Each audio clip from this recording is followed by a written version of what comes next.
Welcome to Self-Perfected.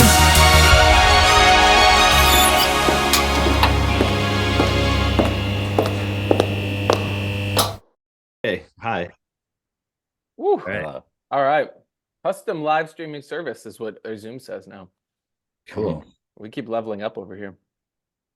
Oh So- man, what a week. All right. We got so many things on the docket. Population decline, Oh, Israel, Palestine, oh,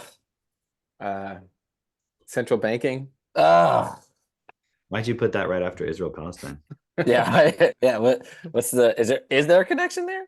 What's tell us what's What going was on. the other thing? Hang on. OpenAI disbands artificial intelligence team too. Cameron sends us these highlights throughout the week, and I definitely get a dopamine spike every time I see a message in our group chat. Yeah, You get a dopamine spike. I get an anxiety spike. Like You guys- like oh, another one. Another thing I have to research. I know that, so I'm just balancing out the energies of the universe. yeah. yeah, Women It having feels less good and you kids. feel anxiety. yeah. Like constant alchemy. Yeah. Cameron, why are you so negative, Cameron? Can't you just motivate us? Can I just send you fun, positive things? Yeah. From Look now on, only send us TikTok dances. That's it. Well, no, that would give No? me anxiety. If Cameron started sending us Damn it, TikTok dances, see? that would actually give me anxiety. Oh yeah, and then those jobs that are no longer hiring. Man, there's so many good things. I sent you a bunch of that. It's just like as the reason I send certain things is like I get on a certain theme and then like I get all these different points and I'm like, all of this, if someone just watched all this and had Technotutor and it equals they were smart, they would just like see how it all fits together. Okay. So, yeah. All right. Okay. So Okay. let's start all the way back with I think what we started with for this week was Google? No, OpenAI, right? That's what we started with. GPT-4. Oh, Oh, the thing where you can talk to it now. Yo, Oh, wow, that we shit haven't was even talked crazy. about that. What is it Yeah. called? 40? 40? 4.0. Looks like 4.0. Bro, Yeah. I'm trying to 4.0? scroll back up to the beginning. I'm trying to do that too. There's just so much for this thing. Okay, all right. Okay, Even- I did. What was that one though? Okay, I'm there at was the something beginning. about the AI companies are like overhyping it. This was a while back. You know how they're like AI means like what? That Team was 90 or just the something? point. That was just the point that some companies are trying to please their shareholders, etc., by saying they're working on AI or they have AI, but they're just like paying like a call center in India to Agents in get the India, that's what information it and try stands to, for. so some of it's like fake AI, but that's not really like open AI or Yeah, these ones. yeah. Okay, so Wait, I think we should open yeah. with this. You Let me guys put my ready? headphones on. Okay, you put your headphones on, but I think we should open with this. Cameron, you sent last week at the very top of the week. You sent a screenshot of maps, and it was not even Key Biscayne. So I was looking at it for a while, like, what the hell are you showing me? Because you're What thing? It clicked over. okay. You Map. sent a screenshot of like a maps, like Google Maps, and I was like, what the hell are you showing me? Because it wasn't even going to the hotel, and I'm like, this is not where we're going. And then I looked at the bottom, and it said Lobster Shack. I'm like, Hey, did we I go gotta there one get time that before? lobster. I gotta get that lobster roll. which is so funny because the last time you were here in Orlando, like I was thinking about that recently, of how like we went to that lobster place and you were like not very excited about it. Was it the one that kind of gave you almost like KFC vibes, but it was like What do you mean? I wasn't excited about it. The lobster place that we went to here, you were like, that's not it. Remember? We had like lobster rolls. It was like in a Yeah. strip mall. But I It was in a chose strip that mall. place. Yeah. No, I think I chose that place. Oh, you did? Okay. Well, Yeah. but we It was drove in really far Orlando, to so get there. yeah, And we well, drove kinda everything far, else and you're But like- even was saying fucking strip far mall, away. it was more like one of those outdoor shopping. Yeah. It was strip, like a strip mall nice- gives it the wrong. Okay, it's a okay. nice place. Yeah, You're strip right, you're mall. right. It was just makes me think of strippers. upscale-ish. I don't know. You guys get that same like mental image when you think of strip mall, you think of stripper, even though it doesn't.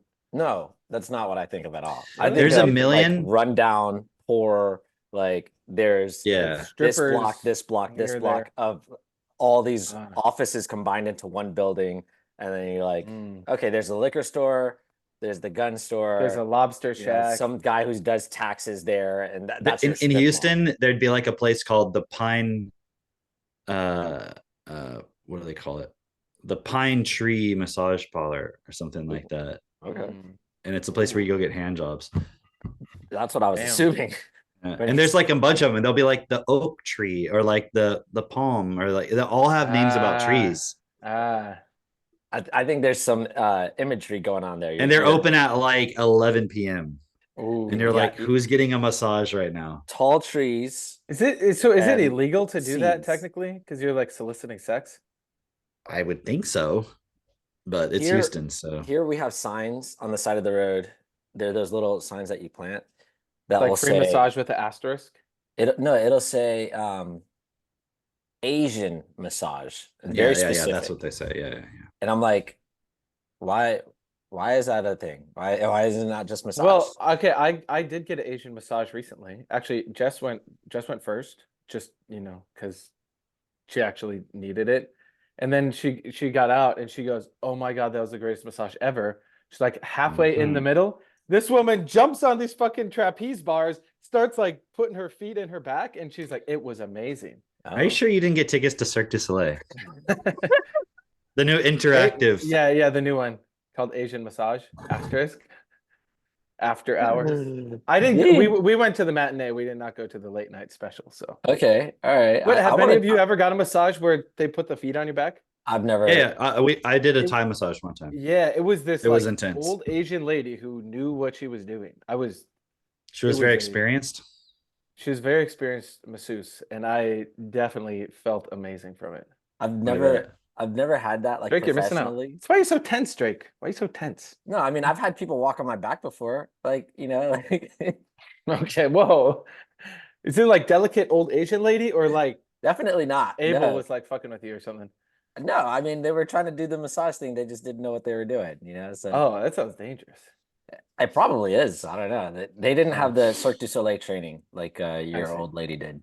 Well, anyway, I don't even. Oh, we were talking about strip malls, Lobster Shack. Okay. It wasn't a strip mall. It's like an outdoor mall. It's got no, I don't know what. Like there could have been a Whole Foods next to it or something. Yeah, like that kind of thing. Strip malls where I live are fucking nice. So yeah. Now you know. Okay. So right. But they also the wrong definition. But the word also makes you think of strippers. Well, yeah, I've clearly never. You should put that into your TT. That's okay.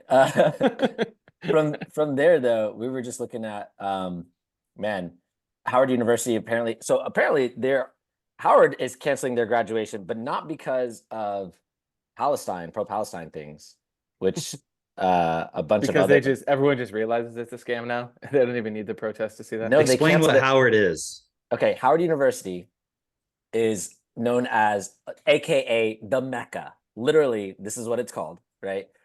It's one of the highest rated, if you go there, you think it's the Harvard of Black universities. It's a HBCU, historically Black college university, right? And so this is like the Black university of Black universities. It's also where I happen to be born, where my parents went to university. And so if you go there, actually, what's really cool about Howard? Howard is, I say really cool, but it's kind of that spot where this is not really cool anymore, but it's where P. Diddy went to school. It's where yeah, I know. It's where a bunch of famous artists will go. Even if they're not going to school there, they'll go there to party and hang out, which is really interesting. Like Drake has done concerts there for their homecoming. 2 Chainz. This is not good. Any of these people you're name dropping. I know. Yeah, Drake literally not a has good line look. about. You're like Bill Cosby used to hang out there. Well, they'd have a part where they let white people in, and Harvey Weinstein would show up. I just looked up what is the percentage of white people at Howard University. I'm gonna guess 8%. What's your guess, Cameron? I don't know. I really 10. 1.34%. Oh shit! But 47% of the faculty. Apparently, this is according to. If there was a Generative university, AI, Google. If there was a university, yeah, that was 99% white people. I think Yeah. I think that university would be. So why did they cancel graduation? Couldn't get a So good- it had nothing to do with Palestine, as you might be thinking. They actually canceled it mid graduation, mid ceremony. They're like, What? it's canceled. And the reason for it was because apparently, so have you ever heard of CPT? Do you know what CPT is? In what So context? you've heard of EST or CST? Yeah. Eastern time zone? Yeah, okay, there you go. There Okay, you go. So yeah. there's such a thing called CPT. Colored people time. That's right. That's right. So a lot of these families were operating on CPT, which means they just arrived a little bit too late for the I see. ceremony. See, they figured, hey, I'm going to a Black university. They operate on CPT. They told me get here at 4. That means the party must be starting at 6. Wait, whoa. Just hold on a second. Remember back a long time ago when we were looking at all that stuff of like I don't remember what it was. It was like the Smithsonian or something, Yes, and they yes, were the like all of the African-American- white privilege Yes. like stuff. Yes. And it was saying like all the things that are examples of white what's the word? White power, White- systematic racism, It was not white privilege. It was whiteness. white. Yeah, something white Yeah. culture, or I don't know. Let me whatever Google it this. was. What is It was from the Thing you African-American saw. Historical Museum. Yeah. Or History Museum. Let me see. But Uh, whatever it was, like one of them was being punctual. Yeah, right. Remember? Right. And it Yeah, seemed yeah, like a joke, like, oh, they're saying being on time, and it's like all the black people are like, yeah, I mean, that's white people do that. Okay, so it was whiteness. It's just whiteness. Oh, sorry, just whiteness. And they removed their whiteness chart, actually. I didn't hey. know this. They removed their whiteness chart. Oh. What do you mean? They had a chart. No one gives a shit they anymore. had posted, yeah, and they removed They're it. like, all right, guys, we're on to anti-Semitism now. No one cares about white, black anymore. Like literally. Wow. Okay. Well, nuclear family was linked to white culture. Yeah, these were all we talked about it in a previous podcast. Go find it. I don't know. Hey, Smithsonian. Also, Institute. nuclear bombs. It was created by white men, so you know. It says, okay. Name one African country that has a nuclear bomb. Name one Middle Eastern country. Well, A okay, listen. Iran. Iraq Israel. clearly has weapons of mass destruction. And then we Oh, went in boy. there and we found no weapons of mass destruction. Hey, But- it's still on Smithsonian. It says whiteness. Okay. Being white does mean you have not faced hardships or oppression based on the color of your skin. Got it. you I'm hear just that, being Mitchell? labeled- I'm just So- being labeled for the color of my skin now. So okay. I just But want if you the to media know- is constantly telling you being white is bad, does that classify as? Yeah, at what point is it considered oppression? so clearly, And what's also weird about it is like if you're black, the assumption is you have, even if you haven't. Yeah. listen, you guys yeah. are oppressing me right now by not letting me speak. Okay? You're not So- black. You Yeah, already didn't you say you're established not this. black like 4 episodes ago? Shut the fuck up, first of all. Second of all, Well, he it's was not- conceived at a historically black. it's college. kind of like gender. I get to choose what I want to be on a Oh, day-to-day basis. Do I too? Okay. Right? I'm No, black. no, you cannot. You're a cis white male. You don't get to choose anything. All right. I was So called that one time. Actually. no. Really? Yeah. I have a very called woke. a cis I have a white man. very woke cousin who was wanting to inform me of how. I think it was around the time I was posting the stuff about whoever that dude Oh, was yeah. wearing the sleeping bag Yeah, dress. yeah. It was Pharrell wearing a sleeping bag. dress. Yeah. Yeah. Yeah. Oh, yeah. I remember that time. I remember Yeah, that. good times. You were in Houston. It was before Houston, It was before Houston. Oh, okay. but then Houston was right. Yeah, that was another time. No, that was when I was talking about Drag Queen Story Hour. That was in Houston. Oh, okay. Mm. All right. Well, Good times. anyway, so your cousin stand by what I wanted to said. let you know your place, I'm okay, a in this cis- world. Yeah. Yep. And how do you feel being called cis? It's kind of like sissy. Doesn't that make you feel good? I think of it more like it's another form of, it's like the opposite of bro. Yeah, Oh. cis. Well, What's up, exactly. cis? To me, it was more like cyst. I think it's meant to sound like, like that, sys- so that you system. feel like you call me. It's like somebody studied like organic chemistry and they were like cis and trans. What if? that I'm like, joke. all right. Shoo.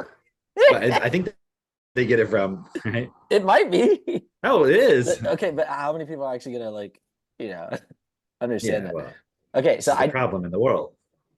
yeah, exactly.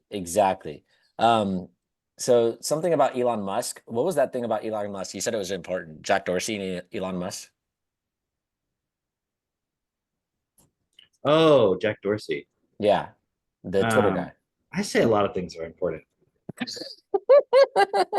Where do we start at? That's where we're at. That's where we're at. Jack Dorsey defends Musk's Twitter leadership, saying billionaire slash the critical I know, sin. but I'm just saying, like, where is that on the list here? I see. You want me to?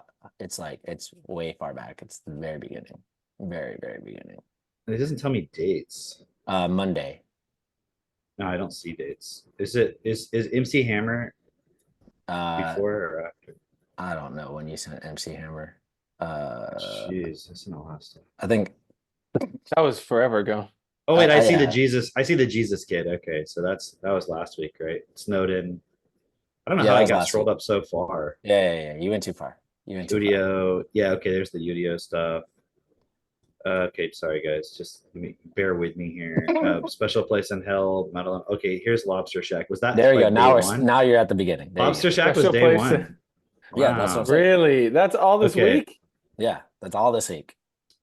That's all this week. Yeah, so Jack Dorsey, yeah, that was interesting because basically he said he was defending Elon Musk's point about like getting rid of all those DEI people and all this stuff. And the DEI thing, uh, it's like basically these big companies, these tech companies, they have all this staff that's not necessary to actually run the functioning of the website, like to actually do the point of what it's supposed, like Twitter, for example. Just to make it work, you don't need all those people. The reason you need all those people is to serve as all of the infrastructure to censor people. And why do you need to censor people? Because that's what the advertisers demand. So the advertisers are there because they want to quote protect their brand, but also they can. It's like, dude, man, this kind of jumps to sort of other points I want to cover as well. But it's like when you look at the way our system works, it's all based on debt, and so I think you're jumping ahead too far, too I fast. well, I'm just planting a little Spells. I seed. sense a spell This is coming. like okay, all right. Okay, So when for only any of doing you, this podcast once a week is like you have blue balls. It's like if you Yeah. only had sex once a week. if you've ever listened, well, Can't okay, imagine. if you've ever had sex, right? Right now, what Cameron's doing is like when you jump in and you're like you get too excited, you're like boom, boom, boom. It's like you got to slow down. But right? it can be an advanced technique, right? Where you give a little, a little taste of what's to come, and then you go. There you go, and then it's like that's just a teaser. That's just a teaser. I call it the dip and dip. Dip and dip. Dip and dip. Could you describe dip the and I dip and dip. dip? I dip and then I dip. I put my hands up on my your hips. When I dip, you dip. Okay, all right. And then I dip. Yeah. Yeah, there it is. Okay, all right. There we go. Okay. Okay. So man, dip. I forgot about that song. Dip all Anyways, the way. yeah. Well, let me back up. So Twitter, the way it worked was how did they make money? Right? Is advertising. Same as Facebook, right? And a lot of those kind of companies. So they have all these advertisers, and then that's how they actually make money because you're not paying for it, right? But what you're paying, how you're paying is by the fact that they just can use all your data to give to the advertisers. And they've developed all these AI and algorithms and shit to figure out what to show you so that you're more likely to buy it. I mean, it's just everyone knows this, right? Which also ties into what Edward Snowden was saying about how, okay, we have these certain there's supposed to be certain protections for your privacy against the government, right? But we don't actually have that online. Online's the only place where we don't have like actual privacy, only place, but we don't have it like regulated in the same way that we have these search and seizure laws where somebody can't just bust into your house without a search warrant, etc. But he's saying that's because way back when there was some case where this guy was stalking this woman and the police went to the telephone company to find out like, hey, is this guy like actually calling her a whole bunch of times? And the telephone company gave them the information. They were able to tracked down the guy, put him in jail. But then the guy's lawyers went to court and said, hey, that was, a breach of privacy because you didn't get a search warrant for that. And so they made this case where they said, well, technically that's the telephone records, not your records, not your personal records. And then they just said, okay, fine, we'll just go with that. And that's been kept in place, even though technology's changed way dramatically since then, because that was like in the 60s or something like that. Technology's changed way dramatically to the point where now the internet has, like, all these companies, Facebook, Twitter, etc., they have your personal information. They know your whereabouts. They know all about you. It is your personal information, and yet you don't have a right to it because, technically speaking, according to this ruling, that is still the records of Facebook, the records of I don't know, Twitter, you name the company, right?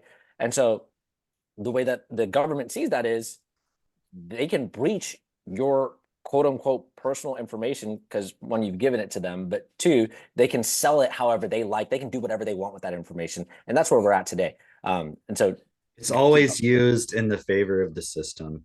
Yeah. It's like, and yet, so they would argue, well, the First Amendment or Second Amendment, they didn't have nuclear bombs back then. So, like, what should people have nuclear bombs? So they try to use that to be like, well, they couldn't predict everybody could have an AR-15 or something like that.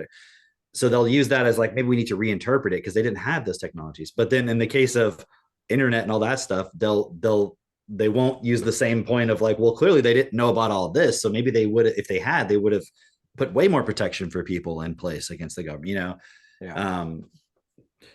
Man, there's so many points. Okay, so the advertisers. By the way, I just bought a nuclear bomb just because I wanted to be able to protect myself from, any sort of ATF coming at me, anything like that. Dark web? Yeah, all of it. So all the webs. Where is it? Amazon. It was on Amazon. Yeah. They have the lowest prices. That shit was crazy too. That you showed us about the that one dude who's like trying to price his stuff on Amazon. That kind of ties into this also. Yes. Okay. So anyways, Elon Musk buys Twitter and then he fires a whole bunch of people. Like, I think it was 80% is what I read. Like 80% of the staff. At least 70. And like 70%, whatever. And then anyways, Jack Dorsey was recently doing an interview like defending that point and then saying like he was like, well, basically Elon Musk is doing that because he wants to get rid of all that censorship and make Twitter like what it should have been and what actually Jack Dorsey wanted it to be in the first place. But because of the advertising business model, it just became that. And then Jack Dorsey went on to create something called Blue Sky, which I guess, I don't know what it is, but he said he just quit recently because it was just becoming another Twitter, meaning like the advertising and all that stuff. And so he was like basically saying like, you can't have free speech if you have an advertising business model. It's just not possible. So he was defending what Elon Musk was doing. And he was also making this point of like, Elon's trying to figure out how to make that business model work for Twitter. Like maybe subscriptions, you have to pay for the blue check mark, all these different things. Because, and so it's interesting because it's like, wow, they don't actually know how to make it work.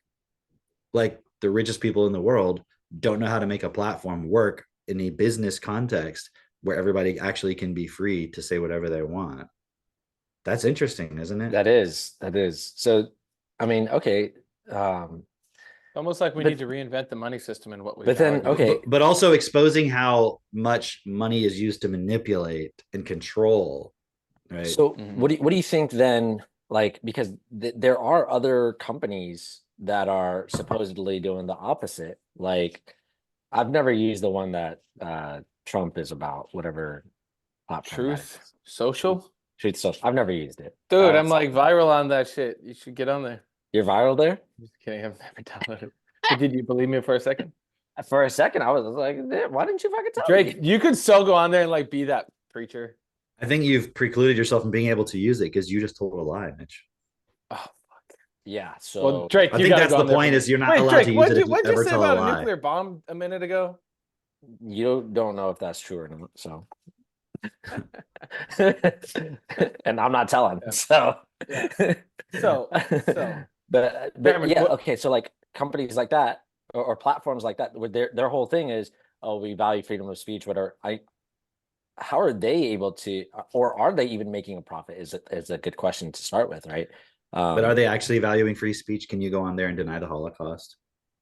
Probably not, because they'll I mean, it probably. probably depends. Or can you say like anything you want? Like, I definitely seen there's some things where they're like, that's anti-Semitic. Actually, a good point would they're be, just saying like, oh, all these people really want to be able to, the idea of yeah, it's just like we were talking about with the energy drink thing, where it's like, oh, people want to feel like they're losing weight. And so they just brand it in a way where it makes you feel more like that because you don't get right, that from Red Bull, and then right. suddenly you have this big thing. So Which yeah, energy drink?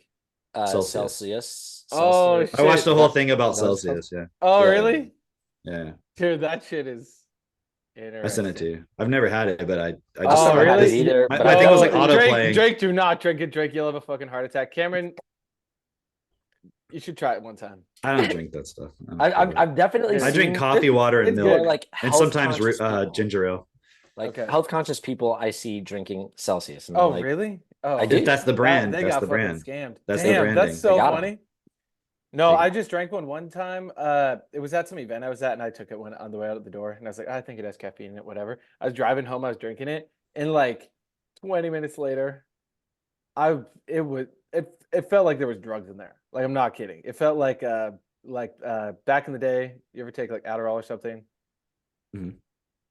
It was like I think there's fucking drugs in here. It was crazy. I'm like You think there's drugs in like Adderall? if I think people so drink too. 2 of those, you would go crazy. Like I thought I was gonna have a heart attack. I mean, it's kind of exciting, I was like driving down the road. I'm driving fucking fast, but not recommended. But that was also a cool video I watched about that because they had created this thing a while back. They got a little bit of success, not like a major success, but a little, they were building a business with it. And then for whatever reason, it was like people weren't really buying into it, I guess. And then this guy who lived down the street from the people who created it, who's some billionaire who had done like drinks and energy drinks kind of stuff before or something like that, he liked the idea of it. So then he partnered with them and then like took it to the next level. And then it wasn't quite working exactly. And then he just fired everybody and brought in his dream team who knows how to like rebrand and all this stuff. And like then they basically took advantage of the fact that after COVID, everybody was like super focused on their health. So it was like playing into the Wow. zeitgeist, you know what I mean? Yeah. And Damn. then this thing happened where they happened to get the space on the trucks that Bing previously was taking or something. I forget exactly how it works. So then they had that space, which means they were going to go there. It was like if Walmart suddenly was like, "Oh, we have a spot open here. You can put your product there." Of course, you're going to like suddenly go because everyone sees it now every day, Yeah, right? yeah. Yeah. So that was, and then you see people in Instagram posts like celebrities like holding the can and stuff. So like it was a whole strategy. I mean, but Damn. and like I was talking to Drake, I'm like, this guy, his whole fucking purpose in life was to make billions of dollars doing shit like that, not paying attention to any fucking real thing in the world. And then he's probably in that WhatsApp messenger group, Yo, like, what are we gonna do about these protesters? We okay. gotta Hold on, hold on, hold on. I Bro, think we bro, just yeah, need you're max. jumping ahead again. No, we need max penetration, and then we can reverse engineer play by play. Okay. Max penetration right now? Yeah, because Is it this will what the just people it want? will provide context. Okay. Do they Okay. want this dip If dip? you want max penetration, drop in the comments max penetration. If you want more dip action, put in dip action. Okay. Not DIP. even if you're watching this on the replay, Yeah. Even if you're it's like a choose your own adventure. Yes, We yes. should We put wanna know. timestamps. Max penetration, go yeah. here. But no, it's like this very genius way of really seeing the system because we talk about the system all the time here. But it's a way to really put words to it so you can see it because then you can see it outside yourself, but then you can also see it inside yourself. For example, okay, so the system is debt based, right? That is like max penetration right there. But what I noticed within myself, especially before I found this process, the way that I would create the debt within myself was through alcohol and weed and positive thinking. So it would be like this cheap little temporary it's like drinking the Celsius drink or like, smoke a blunt or whatever. It's like for a temporary moment, you get that positive rush, but then there's the the negative comes. But then there's like this interest you got to pay back too, because for days you feel like shit just to get yourself kind of back to baseline. But you don't learn the lesson, so you do it again and you do it again, right? That's what goes on inside of us every fucking day. And unless you're actually walking this process, getting ahead on it, you're still participating in the debt-based system. So there's the creative-based system, which is what we're implementing, working on. But to get there, you got to be able to actually see what the fuck is going on inside you and inside the world. So, Man, all right. So I've got something for you as far as max penetration goes. Hold That on. is, sorry, No, it's okay. It's okay. max I penetration is couldn't help myself. I was ADHD already in the response. mid-stroke. I was mid-stroke when you No, said, you're "Hold good, What are on." you in the fucking UK? Who's typing this shit? What's that? Can you see it? I see Yeah. it. Who Okay. typed this? Who typed what? Response? Oh, God damn, they need to redo Oh, level 1. what the hell? Yeah, I didn't even notice that. Maybe it's they do hilarious. that so you give it attention. Maybe, or it could just be a UK thing. You see, But I just thought this ADHD. was funny. You think when AI wrote that? Gang said You that. know, This you was know an when they ad open I up- got on my Facebook. Yeah, Cameron, but you see it's just ADHD. letting you know This is that the problem of why when I have my phone So in the many room when I'm exotic having sex. interests. No, when I'm having sex, like having the phone in the room. It's like you're having so much sex, you must be cheating on your wife. that's what Facebook And they're like, thinks. we It's know like, you must therefore feel guilty about it. And you got to realize it's just your ADHD kicking in, man.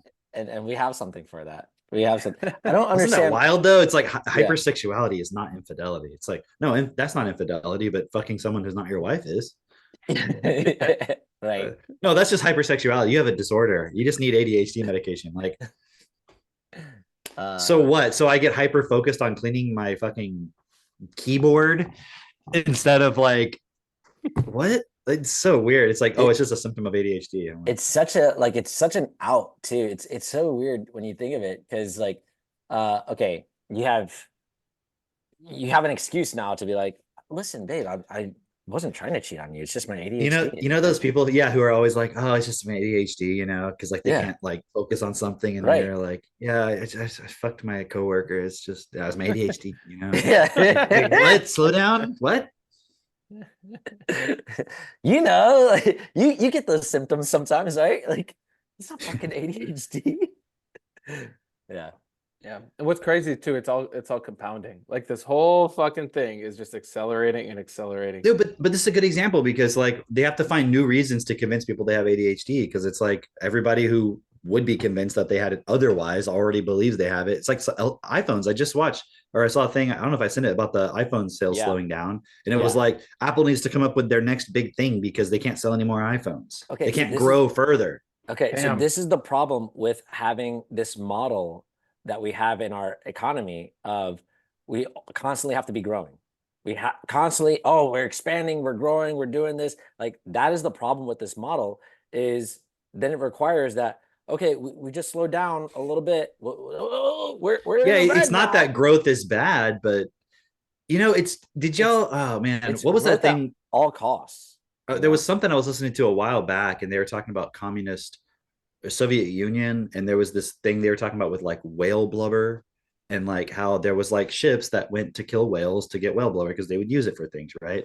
But because it was like all centrally planned, and it was like you have to hit certain quotas, that they were just like indiscriminately killing every whale they could find just to show that they were like hitting their numbers and stuff, Oh, like wow, totally unnecessarily. And it was like, yeah. and it's like also you take that, it's the same thing with the capitalist point of like we just have to keep growing, and it's the same thing as the paperclip With AI, yeah. where it's like you tell it you have to get paperclip, right? You're optimizing for making paperclips, and it's like it's gonna use every fucking resource it can, and like destroy steel skyscrapers to like make paperclips and shit. Right.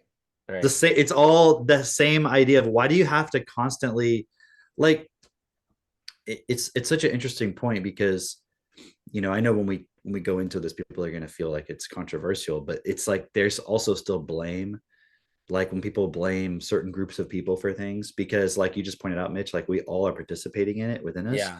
And I just had this thought. I was like, because you said that word debt, right, Mitch? Mm-hmm. And I was just thinking, okay, have you ever heard the Lord's Prayer? Yeah. Do you remember it? Is that the one Our that's like Father in our Father heaven, who art in heaven?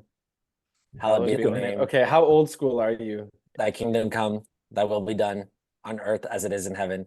Give us this day our daily bread, and forgive us our trespasses. Stop. What do you think that word? Why do I is know all original? What do you think the original word was? Forgive us our Trespasses? Debts? Debts. Wow. Why was Jesus going around teaching this? Forgive us our debts. As They're we like, forgive as we forgive our Whoa. debt, as we forgive our debtors. Whoa, He's whoa. like, let's forgive the whole system and like stop doing this. Wow. So it's fascinating because, like, you know, that whole thing with Ben Shapiro where they were like, oh, Jesus was just a rebel trying to overthrow the Roman government. Mhm. Then you start thinking, you start learning about the history of like the Roman Empire and Julius Caesar and like why he was assassinated because he was trying to stop the whole point about interest-based debt and all this Usury. stuff. Usury. Okay. So Right. let's get into this because there's a lot of Now, things. this is not an anti-Jew thing because I know Nobody people are even going to go said there. that word. I'm saying it. Yeah. No, but this is the thing. This is the interesting point about it. Just real quick, Mhm. the anti-Jew thing becomes the distraction Yeah, I agree. to not actually question the fundamental nature of what we're doing. Because even if you believe that, oh, it's all Jews that do that only, like, give me a break. Like, if there weren't Jews, then nobody would be doing it. Like, oh, human nature would just be so wonderful if those. It's like that's such bullshit because we're all participating in the system. And this was the point about like when I was really looking at every capitalist, every person who runs a big business, like that guy who's doing the energy drinks, he's still participating in that very system. He didn't give a fuck. He just wants to win. I don't know if he's Jewish or not. He's probably not. Like, it's irrelevant because everybody's participating in the system. Everybody's going to their job and going to work is benefiting marginally from that system, not questioning it. Yeah. And this is the problem why we're like, if you just put your head down and be like, well, I'm not going to stand up and change the system. I'm just going to go to work. I'm like, it's going to get you one way or another. Like, you're just going to go to work and let's say you can even make a decent income. Your kids are going to become trans because you and your wife both have to work and you got to put them in school, or maybe you don't. Maybe you build a business and your wife can stay home with your kids. Are they going to have any friends? Because if they have friends, you think those kids aren't going to have social media. Yeah. And I'll tell you, like, there's patterns I see where Caius, our 2-year-old, will say certain things that he heard like Seneca say.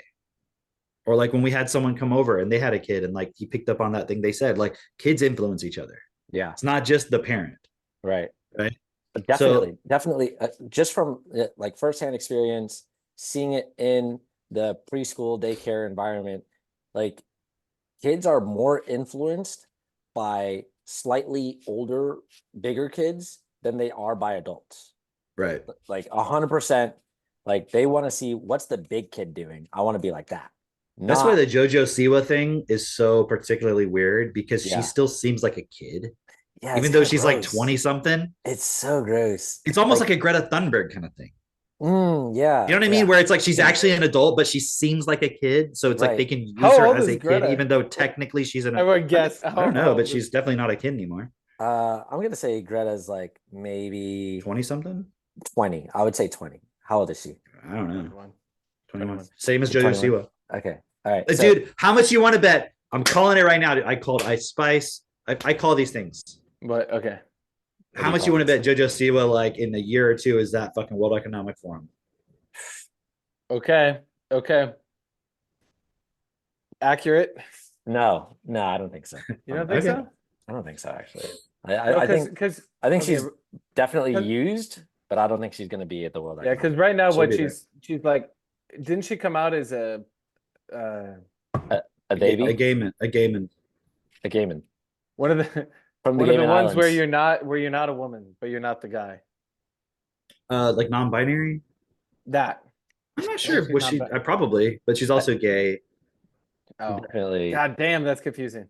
Yeah, what that Russian dude was saying. But now she's doing like this dark bad girl thing where it's like, it's all dark and stuff, and like, and then she's just doing full on music videos of her like with a bunch of women like making out and like talking about cheating on them, and it's Yeah, well, it's crazy because Jess has, I don't know if it's a cousin, someone related to her, and they have a daughter, and that daughter like went to this JoJo concert, I don't know, 3 years ago or something. It was like her idol, right? Because I mean, you'd imagine, right? You're a young girl, you're like, it's kind of like the whole Taylor Swift thing, right? They have their like, similar, yeah. and then yeah, and now it's like, holy shit, she's literally doing some lesbian sex in this video that's just sitting on YouTube. Right. Dude, And like it's not gonna be like connected in the kids' minds at all. so Like what's it's JoJo up? What's just JoJo up to? Yeah. If you go to her website, if her YouTube channel though, I went to look at it, you can't find her old videos on it. It's just her new one now. It's weird. Oh. I was like, there's gotta be something. Am I clicking something wrong? Maybe she couldn't went to find the the old ones. Hollywood party. She had to go through all the 7 rooms and she did it. And then like, all right, She check out went the old to videos. Ellen. You're a lesbian now. She went to Ellen. She came out. Oh, Really? the whole- she whole did that on process. Ellen? I'm pretty sure, yeah. Oh, that's hilarious. Pretty sure. I didn't realize this was like such a thing. I just thought Oh like, no, like I know because you don't hear about it because we No. don't watch TV and shit. But it's like I see these things, right? And I thought that okay, when all these people come out, I just think that it's something that they just like post on Twitter, like I'm gay now, and like oh no, and then- she said she wants to create a new form of pop called gay pop. Yo, what? Everyone's making fun of it because they're like there's never been any gay pop stars, but it's like she's like fully like I'm going full on. It's about gay. It's about gay. But see, okay, that's really Yeah. interesting to me because that seems very artificial. Like Oh, totally. like it It's can't be coming from her. that's you what's know? so weird about it is it's so obviously artificial, and that's what they were making fun of her on Saturday Night Live. That's Yeah. how big she's getting now. They were doing a parody on Saturday Night Live of her, which is There's just that to give one- her exposure. There's that one actress or comedian, whatever her name is. She kind of looks like JoJo, so I could see them making fun of her. Yeah, I could see that. So when you sent that, what I was thinking of was also who's the guy version of JoJo, basically doing the same path, but like appeal to kids. He did the I'm gonna take my horse to Old Town Road. Oh, Lil Nas X. Yeah. He basically did the same thing, like got a whole big audience of children that love him, and then became like this hypersexual, Like white upper middle class white kids who go to Yeah. private schools are listening to that shit. right. You know what I mean? And they Right. listen to country music also, and then it's like, and then you pull them into all of that, and it's just the like, thing is, it's like even if the child doesn't necessarily feel that way or agree, like there's this point within them of like, I have identified myself with this artist, and they want to defend whatever that artist is doing. well, it'll just be like, nah, man, it's totally cool. Like, be gay, trans, whatever, man. Like, it just creates that point where you're like, it's fine, whatever. Yeah, You're cool with it. Yeah. Okay, and then we go max penetration, right, all the way up to Alexander Dugan, Yep. right? And I can't tell you how many things I saw. Like, actually, I can't too. Alexander Dugan, and there was another person. It was a woman. I don't think I sent you guys this one. She was talking about AI stuff, and she starts going into the connection between transhumanism, transgenderism, and even that one I sent y'all from that French woman who was on trigonometry. And she was talking about how in France now they're starting to like push back against like all the weird trans stuff. Yeah. And she brought up Martine Rothblatt and that Oh, whole geez. point. And it was just like, dude, like people are starting to see this point. And I was listening to something else. Anyways, but Alexander Dugan was talking about the connection between the Klaus Schwab, Noah Yuval Harari, or Yuval Yes. Noah Harari, Yeah. transgenderism, transhumanism, Yeah. sci-fi. Like, Dude, I'm like, if dude, where's anyone this in our guy been? community And you can't is- say I stole his ideas because his books are banned in the US and I never read any of them. So If- I'm just saying, if You can't say I stole anyone his ideas because I've listening to never heard this of him. is an artist, we need you to draw. Just listen to that last 20 seconds and like draw it out on a whiteboard for us and like an infographic. That's what they're called. oh yeah, like those RSA animate things. I Yeah. think you can get AI to do that. Probably. Okay, so Damn. here's Whiteboard video of us on the podcast. I'm ready to dive in. I'm ready to dive in with. I've the, been diving in. I'm balls deep right now. Oh, but hold on, go back to the Jesus point real quick. deeper. Right? Deeper. I was just looking it up on Wikipedia. Uh-huh. And like Matthew, the version of the Lord's Prayer in Matthew Mhm. it says, forgive us our debts as we have forgiven our debtors. Right. And I was just, and then if you go to the Luke version, it says, for everyone who sins against us, forgive us our sins, for we also forgive everyone who sins against us. And then they have a like a parenthesis that says Greek, the actual translation is Greek for everyone who is indebted to us. Mm. So in both versions, they're actually talking about debt. So that's interesting, because the Catholic Church definitely taught me that it was just trespassing. Right. Just, and then you're like, oh, it's like someone's being a dick to you. well, I interpreted it as they've, stepped on my property. It's like, oh yeah, somebody did so. Yeah, exactly. Literally trespassing. Somebody did something bad, and so I'm going to forgive them. And it's like, Right. that's not the forgiveness he was talking about. And it's like, well, how can I forgive that system if I'm not forgiving myself? Right. Wow. It literally Wow. says, like, Wow. forgive us our debts as we has all if we has as we has also have also forgiven our debtors. have- Jesus Christ. Damn. No, that's crazy. Nobody forgiveness. can read that, right? Okay, so let's start with Amazon. Because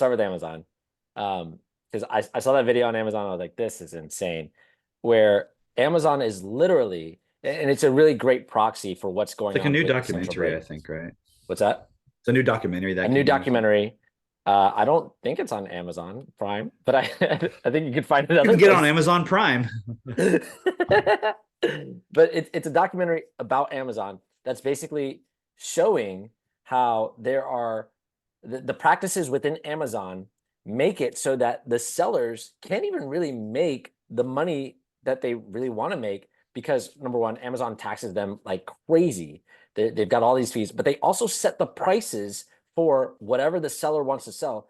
Amazon is setting the prices. What that looks like is basically this guy who is in Germany was like, hey, listen, I make these beds from scratch. They kind of look like houses. They're for children. They kind of look like that bed that you made, which is interesting, right? And he's showing like the price for this bed is 200 and something euros for the bed frame, right? And he's like, if I want to change my price, if I want to raise my prices, and I go on to Amazon and I say, okay, I'm going to raise my price to 325 euros. He says in 15 minutes, what they will do is make it look like you cannot buy this bed. If you've ever shopped on Amazon, which, come on, let's be honest, we know you have. No, you do it. Go on. You know that when you search for something, there's a little box there that says one-click buy, and it makes it super easy and convenient. It's not even about one-click buy. It's not just even, the box where you can choose the buy options. And right. Yeah. Right. He says what Amazon will do is take away that box. Yeah, it's called the buy box. It's and called it shows you box. like the options for what's available. It tells you usually the shipping of time and all that stuff. It's literally, and it's funny because I'm just thinking about it. I'm like, yeah, that's happened many times to me when I've been looking for something, usually like a book or something. Yeah. And there's no buy box. And I'm like, I guess I can't get it. Right. Like you're And like you have to dig a little further and find like, oh, wait, actually, look, there is options like way down here or something. And you might, but it's like what they showed is like 95% of the time, the person will just be like, oh, it's not available. And they'll go on and try to find something else. Right. And he says if they remove his buy box, he loses 95% of his sales at least. And if you think about how particular Amazon is, they're doing this on purpose. Because Amazon, since he showed it like I raised the price to this much. 15 minutes later, refresh, it's gone. The buy box is gone. It says, but what I'm saying is, they're doing this as a punishment on purpose, because that in the 90s, they were looking at just the way that your mouse was moving across the screen to figure out what you're actually looking at and put certain things in certain places so that they could increase the amount of things that they sell, the revenue that they get, right? So that's just one thing. Then it showed another guy who was saying like, yeah, okay, so if Amazon raises their fees on me, he was saying like, basically, I sell a $17 product, it's a toy, 10 of those dollars goes to Amazon. Which is like, whoa. $17, 10 of them go to Amazon. And he's like, yeah, Amazon raises their fee on me by 5%. Okay, what does that mean? That means I've got to go and raise my price on Amazon if I want to keep my profit margins, right? So he goes on Amazon, he raises his fee on Amazon 50 cents, right? Now that he's raised it on Amazon, though, he says, now I have to go and raise it on Walmart and any other online store that I have. I've got to raise the fee there. Because he's not allowed to have the. Oh, sorry. Go ahead. Yeah. Because he's saying it's not costing me more if I sell it on Walmart. It's not costing me more. I don't want to raise it on those places. But if Amazon sees that they are not the lowest price, or that they are not at least the same price as everywhere else, they remove your buy box. And he's like, and 90% of my business comes through Amazon. Yeah, and I think they said 50% of all online sales are going through Amazon at a minimum. Right. So what that tells us then is that it was just like that Giannis, what's his name?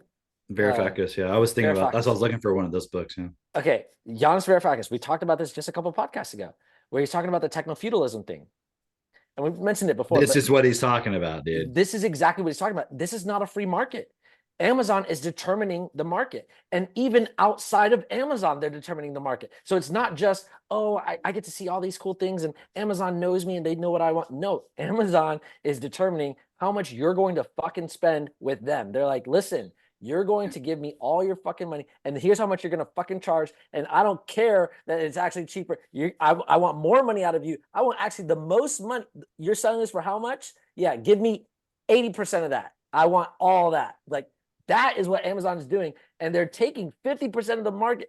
And we're watching it happen in front of our eyes going, oh, Amazon's just a great company. I love capitalism and the free market system. It's not, yeah, exactly. It's not a market is what Varoufakis is saying. It's like, now it's feudalism. It's, you're a serf and the land is the server that your site, your shop is hosted on, and they own that. And they basically control everything you produce. And if you don't like it, guess what? Fuck you then. There ain't no more stores. Nobody's going to stores anymore. And then you look at the whole COVID lockdown stuff and how that totally was like the nail in the coffin of like, I mean, I went to Best Buy the other day because Max and I went to do some errands, and I was like, let's go look in Best Buy and just see what they have in there. Cause I was curious, like, what's it like now? Cause I've been there a long time. And I used to love when I was younger going to the Best Buy because they just had so much cool shit and everything. And it's like, you go in there now and it's like barren. There's very few. It is so weird. It's like going to a mall, during the day when it's like no one's in there and you're like, this is weird, right? So I was just like, wow, no one's fucking retail shopping anymore. There's another point within this of like, I know the argument gets made of like, well, you could just make your own platform, make your own thing. But even then, we you can't. We know, first of all, no, right? Okay, where are you going to advertise at? Where are you going to advertise? But also, Amazon will literally attack you, even if you're off their platform. What they did with diapers.com, they're just like, hey, we want to buy you. And Diapers like, no, we don't like that price. We like our business model. We actually enjoy doing this. They're like, fuck you. Let's go ahead and sell diapers for cheaper than diapers.com is doing it. And let's just destroy their whole business model. And no one will ever go to your thing because everyone wants it cheaper. Yeah. Which is, again, so tying back to the debt and all this stuff. It's like, I want as cheap as possible. Yeah. Well, let's just look at the logic of that though. If you want it as cheap as possible, the only person who can win in that game to provide it to you is the one who's got more resources to outlast the guy who has to who's like, no, I can't sell it cheap because if I do that, I don't make enough money to live. Right. But if you are Amazon, I want you to think about this for a moment. How is Amazon able to do that? Won't they lose money? You're bringing up a good point. This is a perfect time to dive in there. Yeah. But just look at that point. Like, don't they lose money? Like, how do they survive? Because they have the right connections. They can always get more money. They know how to play that game of raising money. And it's like any other business. If you were that unprofitable for that long, probably the IRS would just shut you down. Like, you're like, oh, you're not making profit. I don't know how that works exactly, but 20 years at least, Amazon was showing zero profit. Right. It's like this game though, because who has we know Amazon web servers was like dealing with CIA, their cloud service. So there's the connection there, which also gives them somehow it's like a friendship in a way. Right. So it's like, why wouldn't they then somehow be able to access that data? Yeah. I mean, to be able to see what everyone's doing. So, okay. I see like a couple of ways that we can go from here. we got the gaming industry, like, and how tech has come into that, and we've also got you know, Uber and, you know, Uber Eats, all that stuff with the food, Yeah, yeah. It's like all the same stuff because yeah, like with the tech, that video we watched one with the gaming industry was interesting because the guy was like showing these examples where these small gaming divisions were being shut down, where like the CEO was, instead of supporting them, it's like he's taking a $400 million stock, reward or whatever for yeah, like, and then he's like not even producing anything of value. They're switching their businesses like Activision and all these big companies to just doing like shitty mobile games where it just kind of like gets you to do microtransactions and shit. And it's like not even really cool because people, like, I remember when I was a kid, and I'm not like super into video games. I don't play video games anymore yeah, at all. yeah, But I was a kid that liked video games. And like playing Final Fantasy or something, okay, or some game that, has a storyline. You buy the game, it's $60 and you can play it for 3 months. yeah, You know what I mean? Or maybe it was a fighting game that you can just keep coming back to and you really like it, or Mario Kart and your friends are over, or like GoldenEye. Remember that game? And like, these kind of games where it's just like you bought the game, it was $60 and then you can enjoy it for however long you want. Right. dude, But GoldenEye was the shit. Like, oh, I would totally. go over to GoldenEye my was like stressful. but I would go over to my cousin's house and like that's what we were playing, GoldenEye, and like Yeah. Yeah. we would watch each other play, and then we would play against each other, and like pew, pew, like that fucking golden gun. Oh, my God. remember? And, Yeah, and yeah, if you were playing against each other, and we call it screen peeking, like if you could look at Right, and right. that was like where morality I started. remember We're like, that. oh, I wait. remember that. Yeah. I was like, I don't want to look at the screen, but I want to because I want to win. I gotta You had know to, where like, he's battle. at. Yeah, exactly. Yeah, Yeah. And you knew the level so well. You're like, oh, I know which stall you're in. I know you're in that bathroom. Remember that one level where there's like the bathrooms, they're right, in there. right. Um, Dude. Yeah, but yeah, like again, it's just entertainment, whatever. But the point is now it's like they're not trying to make games like that anymore because I don't know how to explain it. It's like even if they wanted to, they couldn't make money right. because it wouldn't create enough constant growth. Yep. It costs too much. And so the way the system is compounding, it's like, no, you need to make it cheap. You need to get a bunch of people. You need to constantly grow and just keep going and like, don't make something good. Like, just keep. And so they're like, these guys come in there and they're like, all right, how do we make money in this thing? All right, get rid of that, get rid of that, get rid of that. Okay, put a subscription, do this, do that. Let's just do that. And they're like, yeah, that's going to maybe work for a little bit, but then nobody wants to buy those fucking games anymore. Right. Right. And so this guy was just showing all the ways in which it's the I know when I say it's the debt-based system, it doesn't really explain the detail of We're it, gonna but get it's there. because of that Yeah.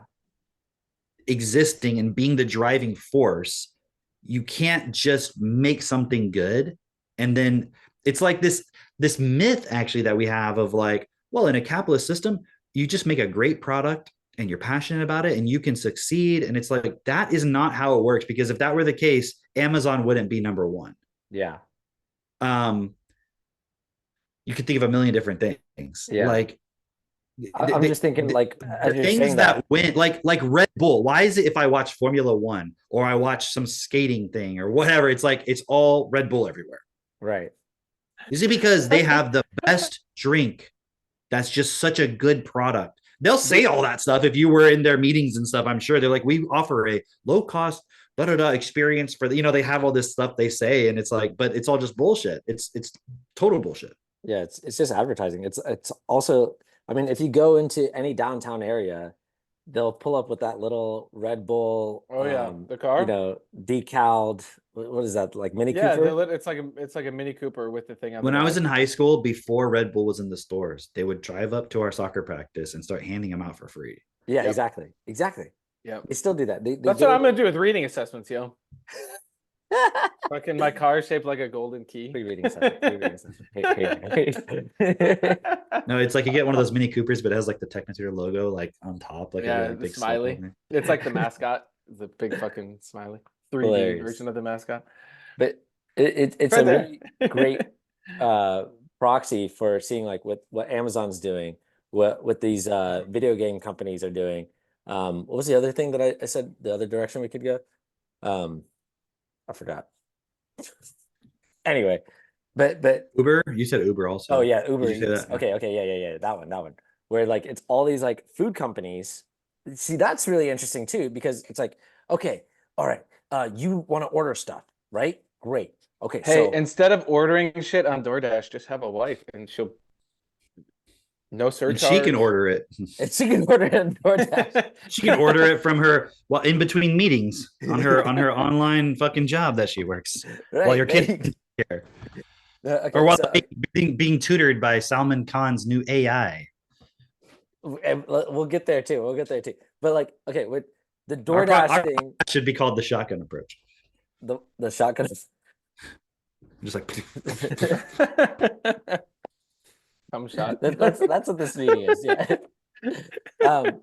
But okay, you have DoorDash, you got Instacart, you got all the competitors, Uber Eats, whatever it is, right?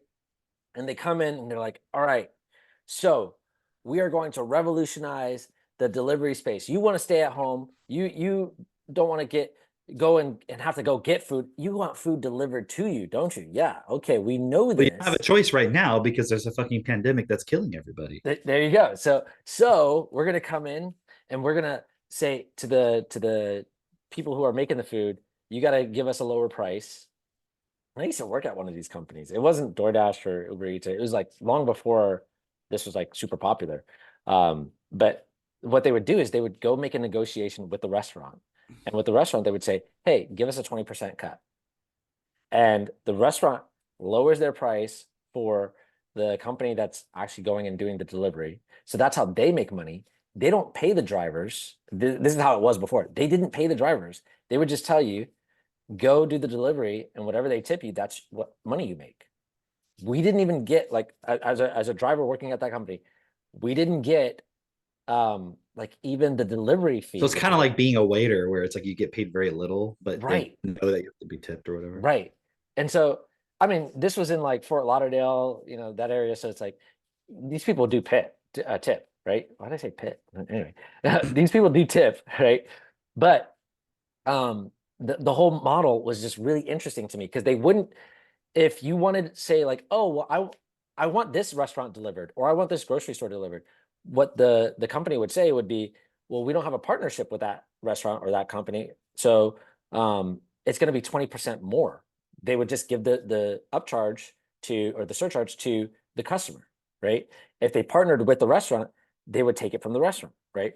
Well, now what's happening is that model has just blown up to the point. What was also interesting, just as an aside, is that company could never get Chipotle to agree, even though people always wanted Chipotle delivered. If we were to go into Chipotle and they would see like the uniform that it was going to be delivered, they would deny us at the door. They'd be like, you can't even come in here. If you were on your lunch break and you had this shirt on, they would deny you from entering. They'd be like, no, you can't come in here.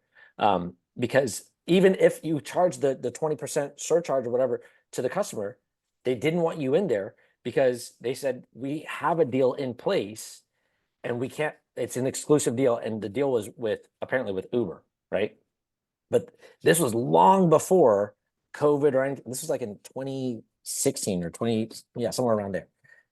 Anyway, I'm bringing that up because what was going on was basically, now today, we're seeing these same companies went into all these restaurants. They try to make a deal with the restaurants. It didn't really work out because the restaurants are on very thin margins to begin with. But also now they're having to pay the drivers. They're putting all the costs on the customers as much as possible, but the restaurants aren't making a lot of money. They're losing a lot of money from these deals. The drivers are not making a lot of money. They're losing a lot of money because they have to spend all their time, they're driving, whatever. They're not even making minimum wage. Then you've got these cities like New York that say, hey, listen, you have to have at least a minimum wage. So if the driver doesn't make this much, you got to compensate them. And so now these companies are just like really eating themselves. The company themselves, they're not even making that much money. In fact, they're not meeting their demands for the investors that have put in. They're still in debt. And so again, you have this model for a debt-based system. And it's a really great picture of what's going on from, looking at Amazon, looking at the video game industry, looking at now with Uber Eats and delivering food and all that. But these are not the only ones that are doing this. This is just really good representation of what's actually happening throughout the entire system, right?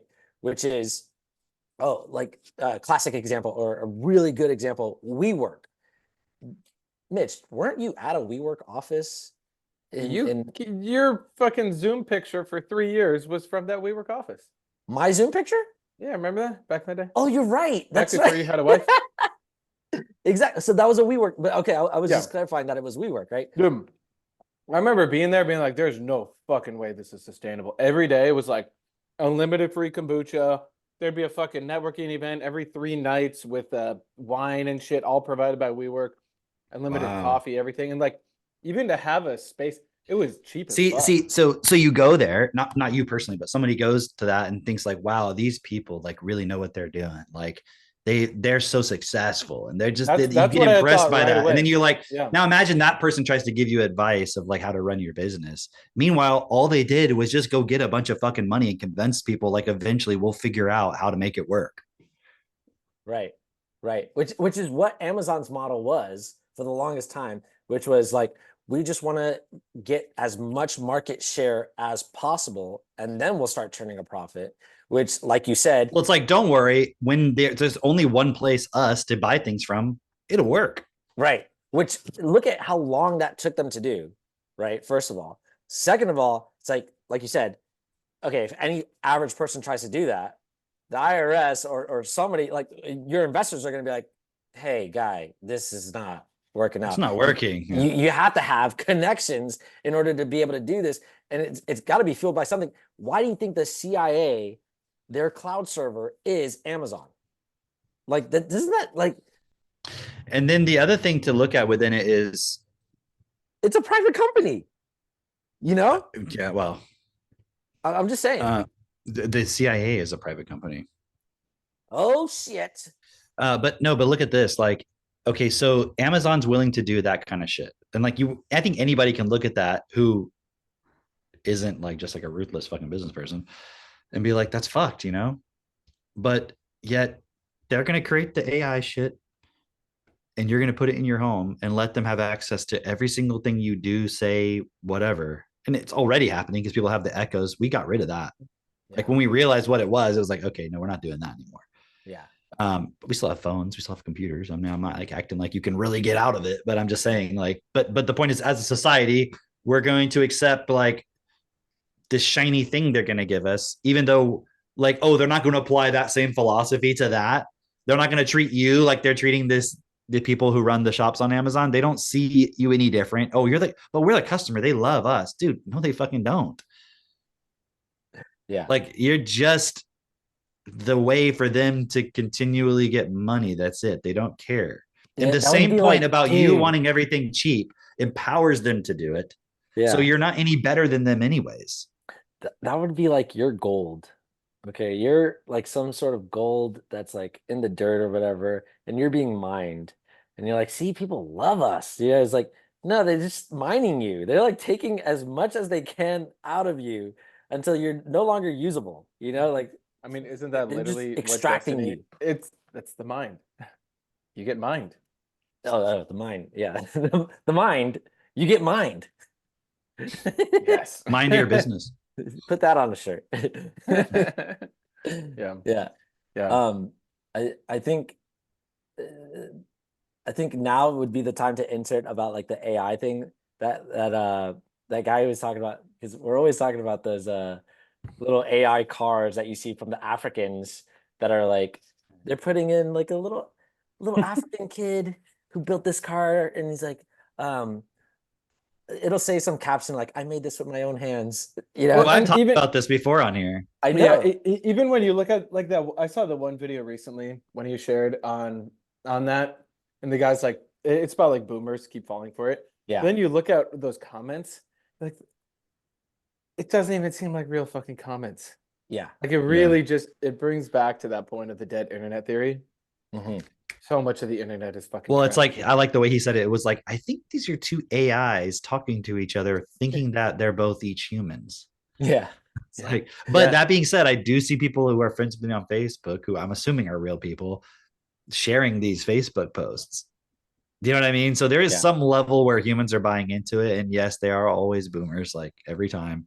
And it's like exactly that point of like, but it also plays on that impulse of it's the whole charity mentality. Right. It's like somehow I'm helping this kid by giving them exposure or something because look at their talents. And then also believing there's all this raw, untapped talent, which is not untrue, but also I love the way the guy said it. He was like, there was that one where it was like a whole car out of garlic. And somebody was like, where did he get all the garlic from? Yeah. And it was just like, if this kid had access to that much garlic, they probably like fucking own a garlic company. They're probably Right. doing just fine. It was like garlic is expensive. It's like okay. So, but what I found really interesting about that was basically he found like the source of these images is coming from like there are people who are training others on here's how you can use AI to like a just video tutorial of like, yeah. to just spit out image after image after image. And if you actually go on one of those, Facebook accounts that's putting out these AI images and you scroll through, it's just the same image over and over, just slightly different. It's like they're just posting all the iterations that they get is what it seems like. Like there was that one, it was like a wood carving of Jesus, Yeah. but it was Let me see if like I can find it. It was like a it boat was wood so carving. funny, man. It was so funny. Yeah. But they're so ridiculous. And there was one, it was like a carving of Jesus, but then it was like holding a smaller Jesus. And he was just like, why is he holding another Jesus? They're so ridiculous, right? People are like, amen, and sharing. Amen, this shit. amen, Like, amen, amen. But it's And like they're like- that's really what we're all doing collectively in our minds when we have these like half-formed thoughts. And then it's like, oh yeah, that was amen to that one. Amen. And it's just like retarded shit. Okay. Forgive but us of our sins. it brings up a point of like how if people are fooled by this, right? Yo. What are they going to be Weird. fooled? Like, okay, well, I know we'll go into it later, but the Chat GPT 4.0, the Yeah. GPT 4.0 thing, right? How do you Yeah, like you this wanna- view? How do you like I this? love this view. Oh, that's kind of cool. Except Yeah, Zoom is I not just like your headphones look. Just kinda- mute it. Just mute it, It and looks then like play you have it. an Let aura it play. gig. Okay, looks like you have an aura. well, actually, I don't even think I optimized it for video. Okay, Okay, drop an whatever. amen in the comments if you like this. Okay, but I muted it anyway. But check it out. So, and I'll put it on. It's like he's faster speed. carrying it. Like that's practical. Yeah. Like all the guys carrying it. So who knows what he's saying here? Let's go faster. Like he's holding the other Jesus, and he's like, "Why is he running?" He's like in a hurry. It's like that guy's pretty funny. Yeah, this was actually a really fun video. But like, oh, amen, All the amen, amen, amen. amens, yeah. Yeah. Where's the the helicopter? The helicopter one, yeah. Show that. Just pause it on that. Good luck, amen. Like pause it. Yeah, look at that.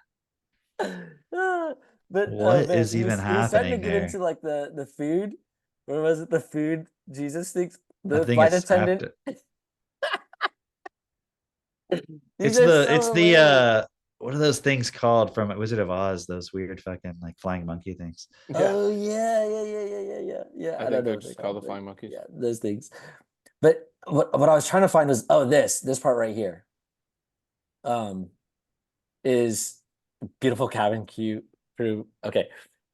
When he gets into these images that it's just spitting out over and over and over again, it's like this stuff right Yep. here. Oh yeah, it's just the same pictures. It's over the and same over. picture, but like, and somehow these are getting some amens or whatever. But I'm sure a lot of these don't even get looked at. But it's just these people are posting this, and he's showing the guy who's making the tutorials. But these people are posting this just so that they can get a bunch of ad revenue from Facebook from people engaging with their content. And so this could be, I don't know, somebody in the Philippines, and the few dollars a day that they're making from this is enough for them to continue doing this as a business, right? And then the other thing where he gets into is like using AI to create ads. And then it gets like really crazy then, because with the ads that they're doing. You can just get like a video AI Yeah. that just reads your fucking script. Oh man. Oh, okay. It's right here. There we go. And so these people are ostensibly real people, but what they're talking about is just being like their lips are being synced with whatever words that you type into an So AI. it's a real video, but it's not like the person's recording the video for you. Right. Right. They're It's just the AI is making their lips say your words. right. Right. And so obviously people are no longer going to trust what they're seeing in these videos online, because how could you? How could you? Well, you know, and the thing is, it's like, well, but look, they believe these other images. That's just the boomers. They don't even know how to like fucking reset their Wi-Fi router. Right.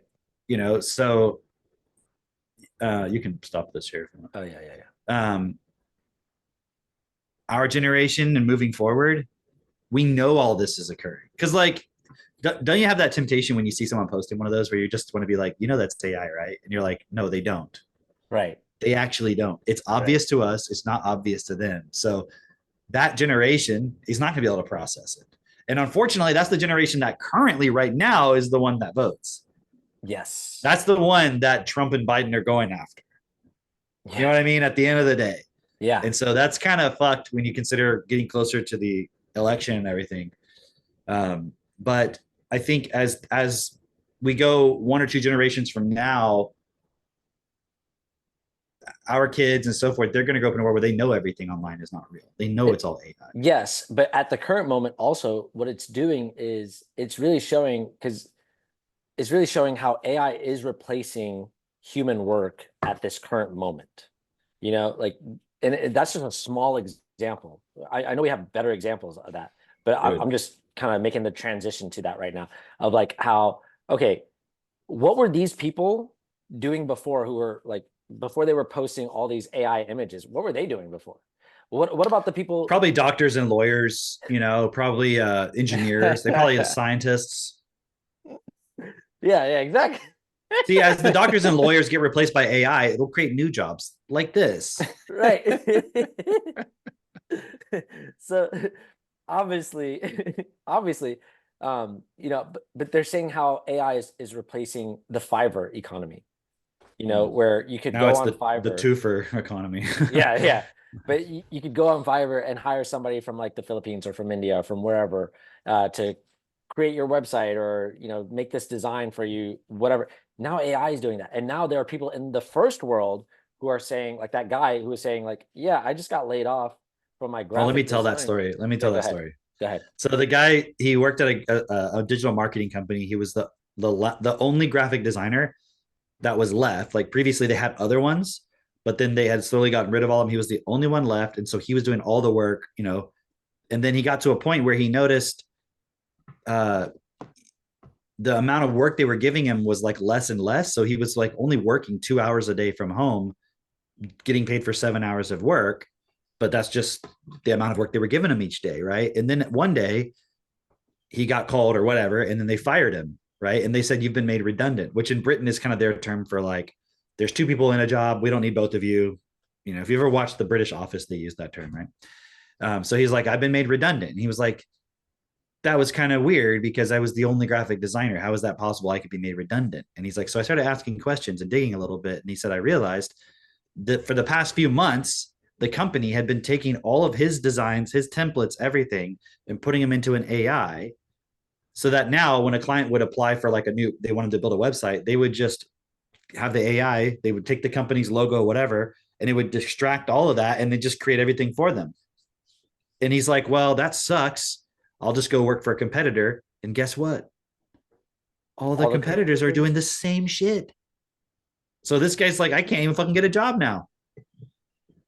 So this was the first example I had heard where it was like, oh, this is like a straight up the AI. They're figuring out how to actually get rid of this person's job. Well, that's going to create new jobs. What new jobs?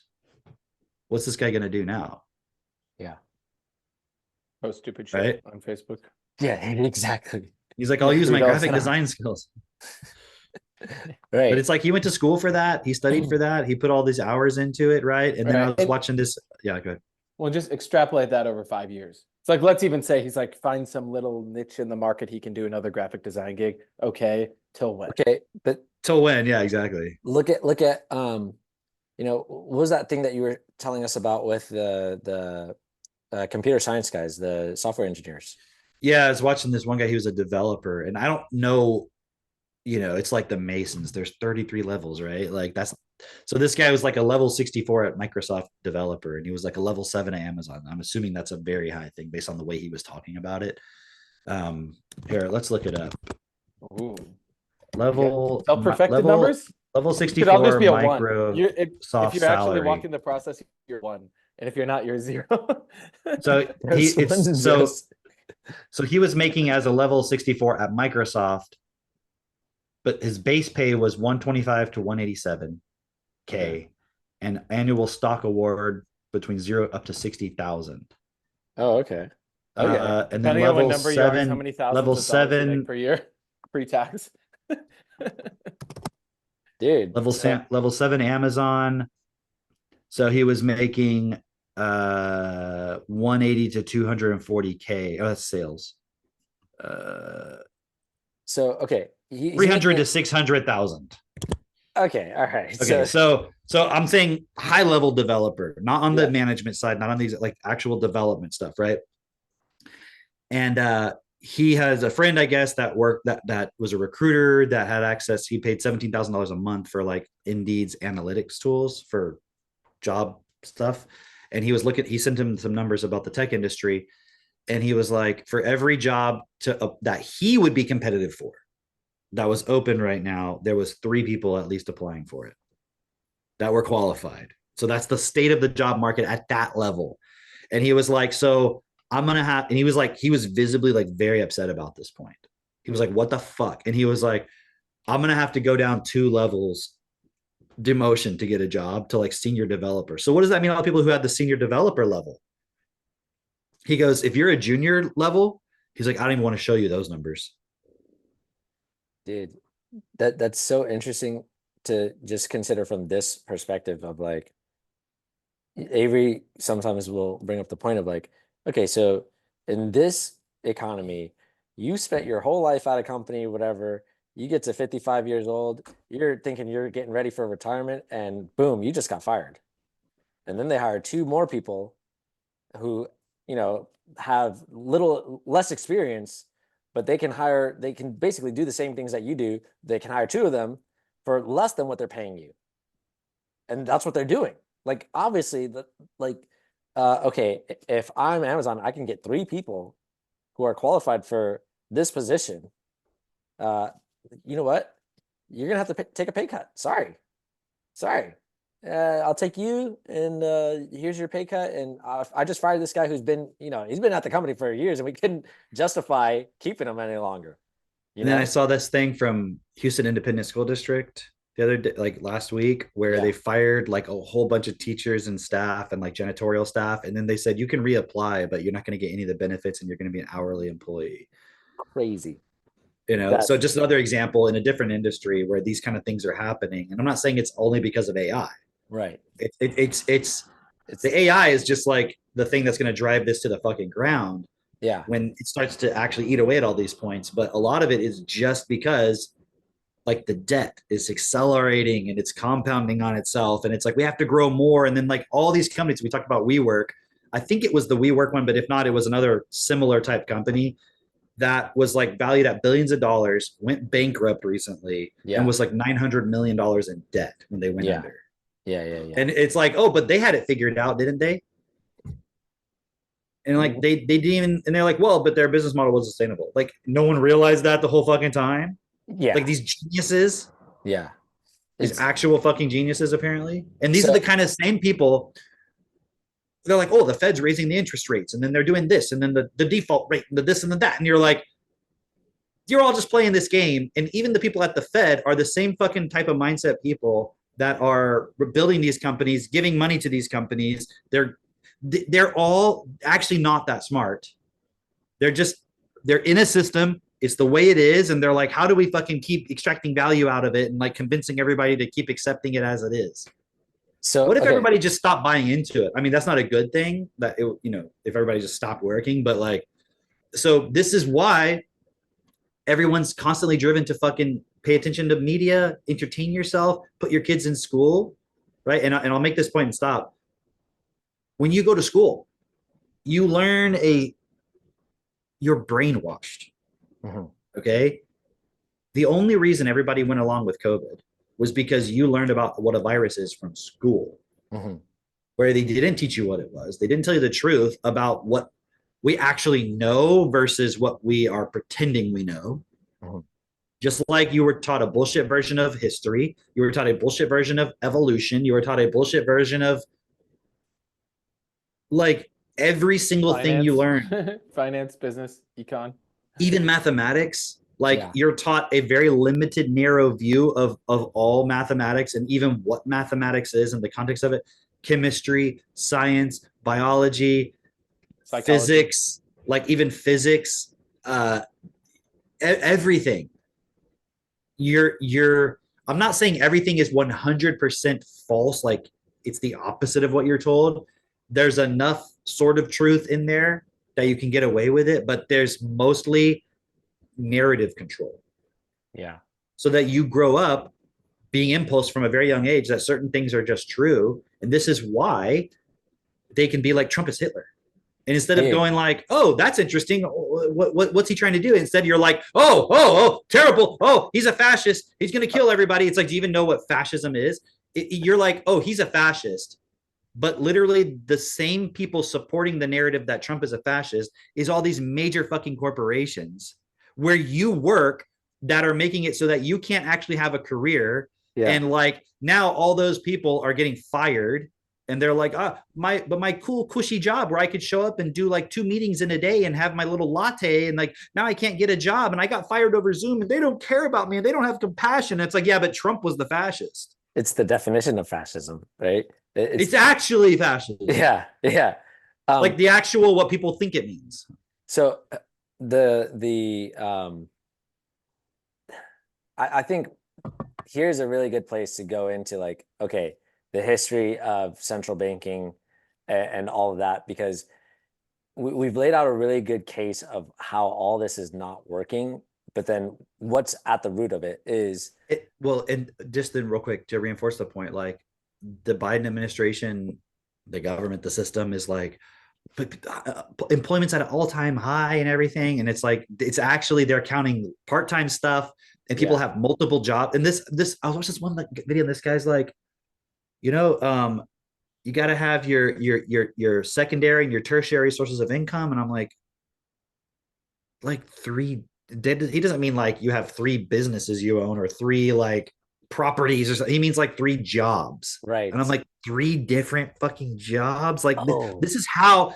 And this was just a guy who was just commenting on YouTube. Like this is how people are thinking about it now. And they're like, oh yeah, this idea that you're going to go and get a job and have a career. They're like, no one thinks that anymore. This is over. Like the millennials, the Gen Zs, they don't think this way. They know it's not the. And I'm like, dude, this is a whole shift in terms of, and then the boomers are like saying how entitled these people are. Cam, do you remember I don't know if you ever watched In Living Color. Did you ever watch that?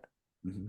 Okay, there was a skit from In Living Color where there was like some Jamaican family is like, oh, my daughter's she's dating some guy or she's gonna marry some guy, and the whole skit was basically like, he's got 3 jobs.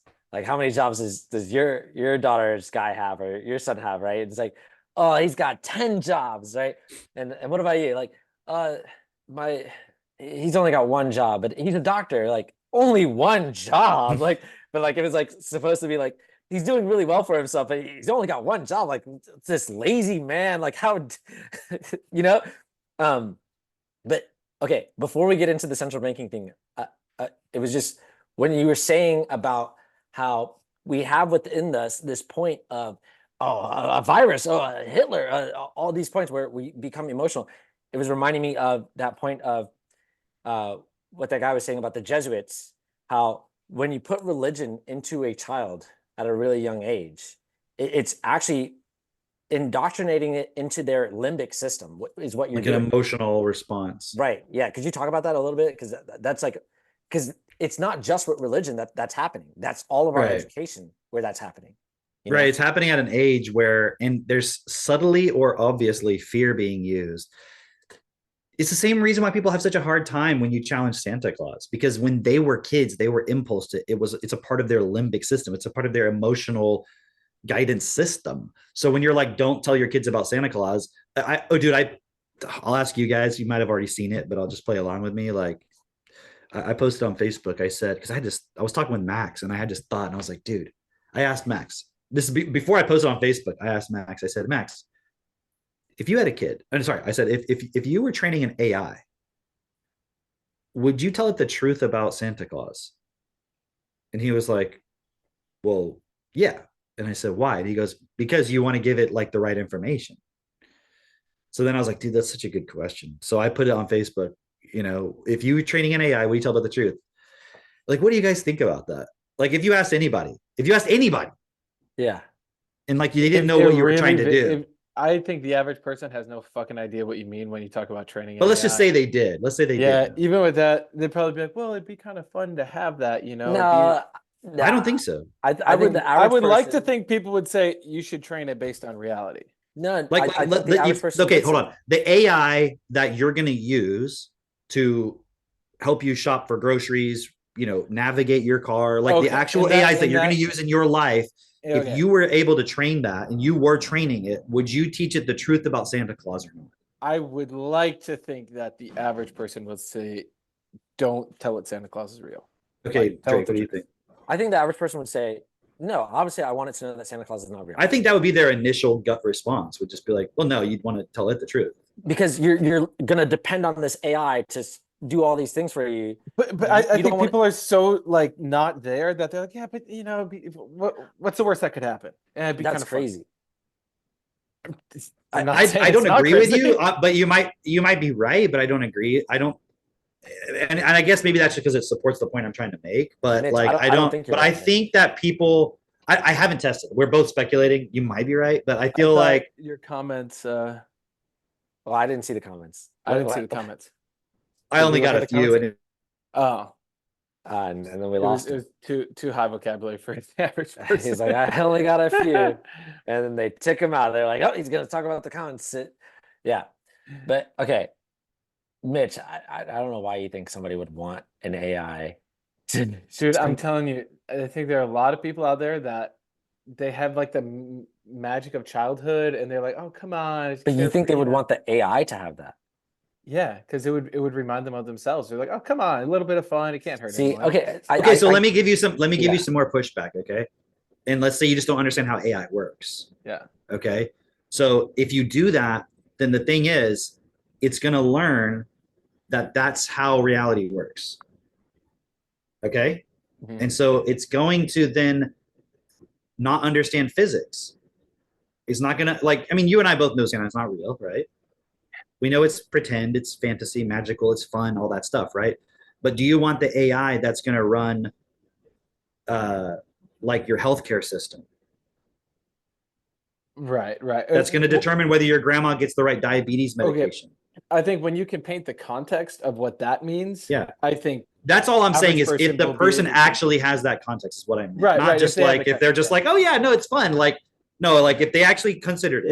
Yes. I think the average person, Eventually they'd probably be like, well, yeah. I'm like, okay, so right now I'm going to go into your GPS that's telling you where to go, and I'm going to start programming it with Santa Claus and Tooth Fairy. And do you understand the consequences? They'd be like, well, okay, like, not in reality, Right. don't do that, right? right.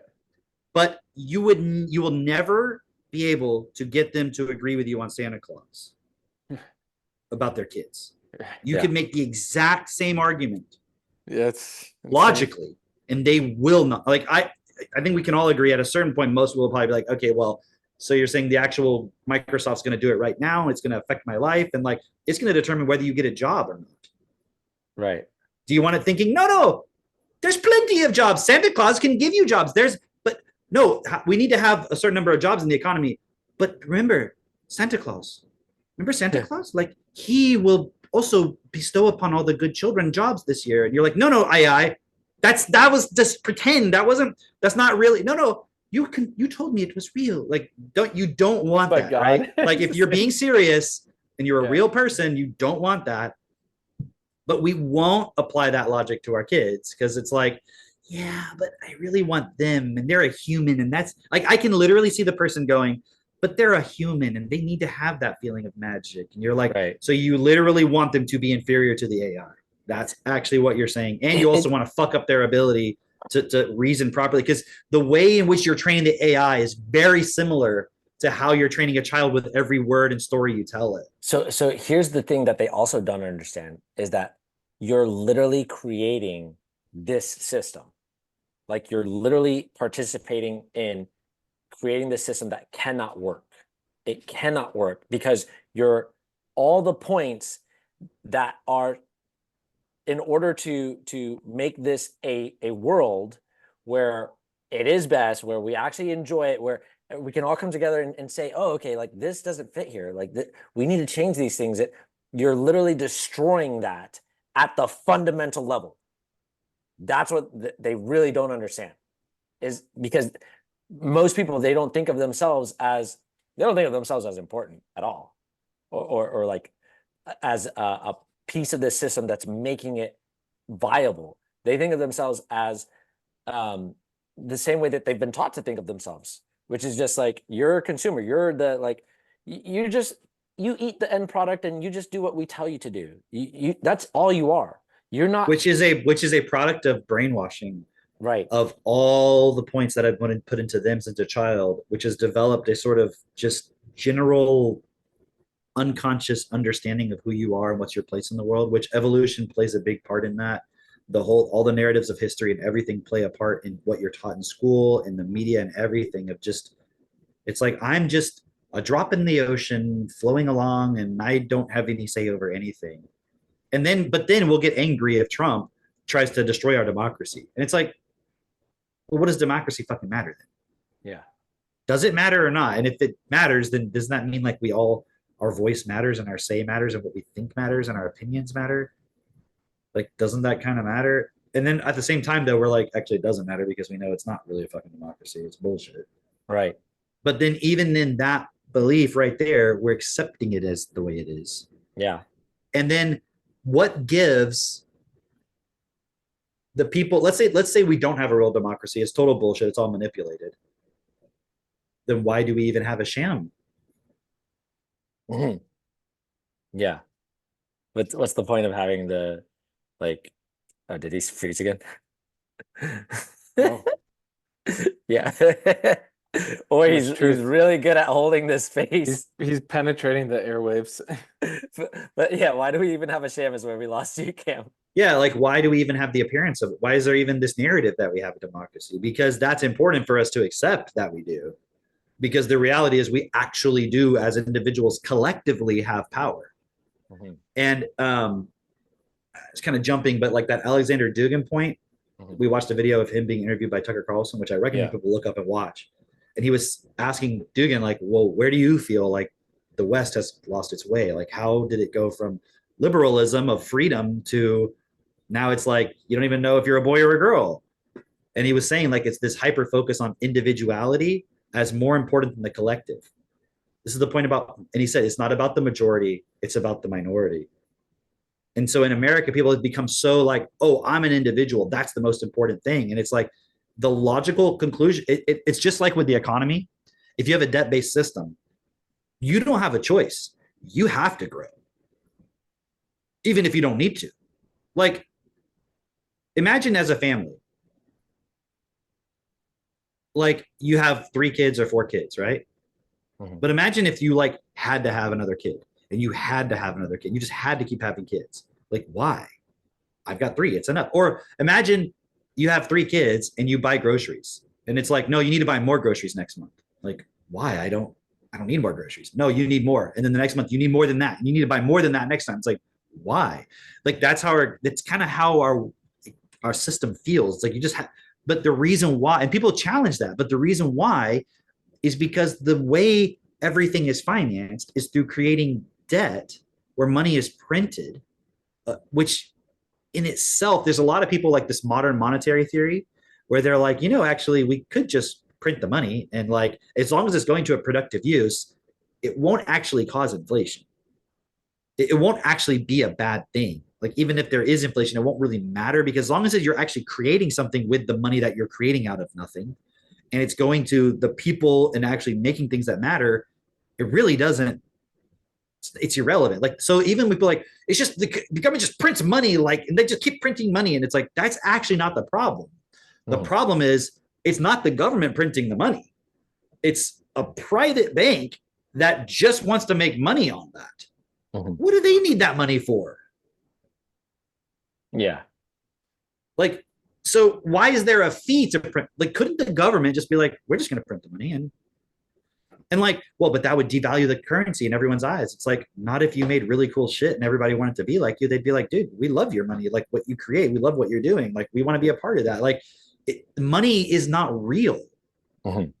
It's just a communication of where value is, and like a direction and a communication of what you want something to do or what you want to be made. The problem with it is that we're going to create this money, but only enough to do certain things, and then you got to pay us interest on it. Yeah. First of all, why? It's like, well, we're taking a risk. What risk? Well, if we give you this money and then you fail, like we're going to be out that money. The money wasn't that real. you created. Yeah, it wasn't real. Nothing. Yeah. But the reality is, if you can never pay it off because you can't, then what kind of situation do you find yourself in? Don't you find yourself in a situation where it's like you're beholden to that person because you owe them money now? How do you feel when you owe somebody money? Feel like a sinner. Not good. Don't you feel it's guilty? like an open loop. Yeah. It's like, don't you feel shame? Yeah. Yeah. Yeah. Don't you feel like inferior to that person? Right? But why do they get the right to be the one that makes the money and now you owe them because of it? Could you see an alternative scenario where the government's like, look, we're the government and we actually want to do what's best for everybody. We care about everybody equally. And we realize that we are here to serve the people of this country and the world, but that's not our primary responsibility. But we do also want to benefit everybody in the world through what we do. But our responsibility is to take care of the people in our boundaries that we've said this is our country. And so we're going to create money to then put it to work to build things. But what happens right now is you have a few people who are like, we're going to give you money, but you got to pay us interest. Now, my question is, where does the money come from to pay the interest? Right. It doesn't better fucking work quick and out. Is it because I don't have a degree in economics from fucking Harvard or something that I don't understand this? Because you could say, well, you just don't understand it. It's like, dude, those people who act like they understand are giving money to WeWork. Right. You know what I'm saying? Like at the end of the day, they're the WhatsApp chat. They're the WhatsApp. They're the ones giving the money to fucking Sam Bankman-Fried. The smart people. Yeah. So fuck them. Like, don't act like, well, you don't have a degree in economics from this. And it's like, you could take 5 different people with PhDs in economics and they don't all agree. Right. You know, it's like, it's, so, but my point is like, where does that money come from? It's so obvious. It can't, it doesn't come from anywhere and it can never be repaid. And it's just an excuse that whenever I want to, I've got something over your head and I can take, well, you can't pay it back. So I got to take what you made. So it's like, imagine if I want to build a house for myself, but I'm not going to build it. So I just make money. I give it to you. You build the house, but then you can't pay off the interest. And I'm like, well, you owe me the house because that was the collateral. Yeah. You just build me a house. And then what do you have? You have no house. And then I know that. So I'm like, hey, look, I know you're in a bad way right now. I'll lend you some more money. Isn't that what everybody's doing every day with their life? Like going to work, like just come back. Come on. You don't have enough this week. You have enough this week, but what about next week? What are you going to do? Right. I'm fucked. You better come back and work. Yeah. And at the end of that chain somewhere is people who literally that's all they do is just figure out where they can apply money to manipulate. Okay. Now you might say, but that's the only way it can work. It's just the way it works. And I've heard the argument of, Patrick Bet David. It's like, he's got a lot of cool points. He's still retarded because he believes in Christianity. He's still retarded because he believes in the system. He's a really cool guy. I think there's a lot of really cool points about Patrick Bet-David, but he doesn't. Maybe he does, and he just doesn't talk about it. I don't know. I don't know the person. I don't know the guy, but what he's willing to say is what I'm saying. Yeah. Because I've heard him make the argument. Well, capitalism is the best system. Because I come from Iran and this and that, and I know about all these other things. And it's like it's the best system because you get capital, and then with capital, people can do amazing things. And it's like explain Boeing then. Right. Explain every fucking weapons manufacturer.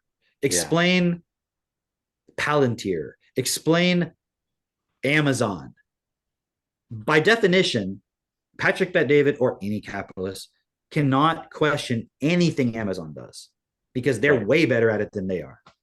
Right. Amazon is way better at it than any Patrick Bet-David will ever be. And I'm not saying that's because he's a stupid guy. He probably has some sense of morality left.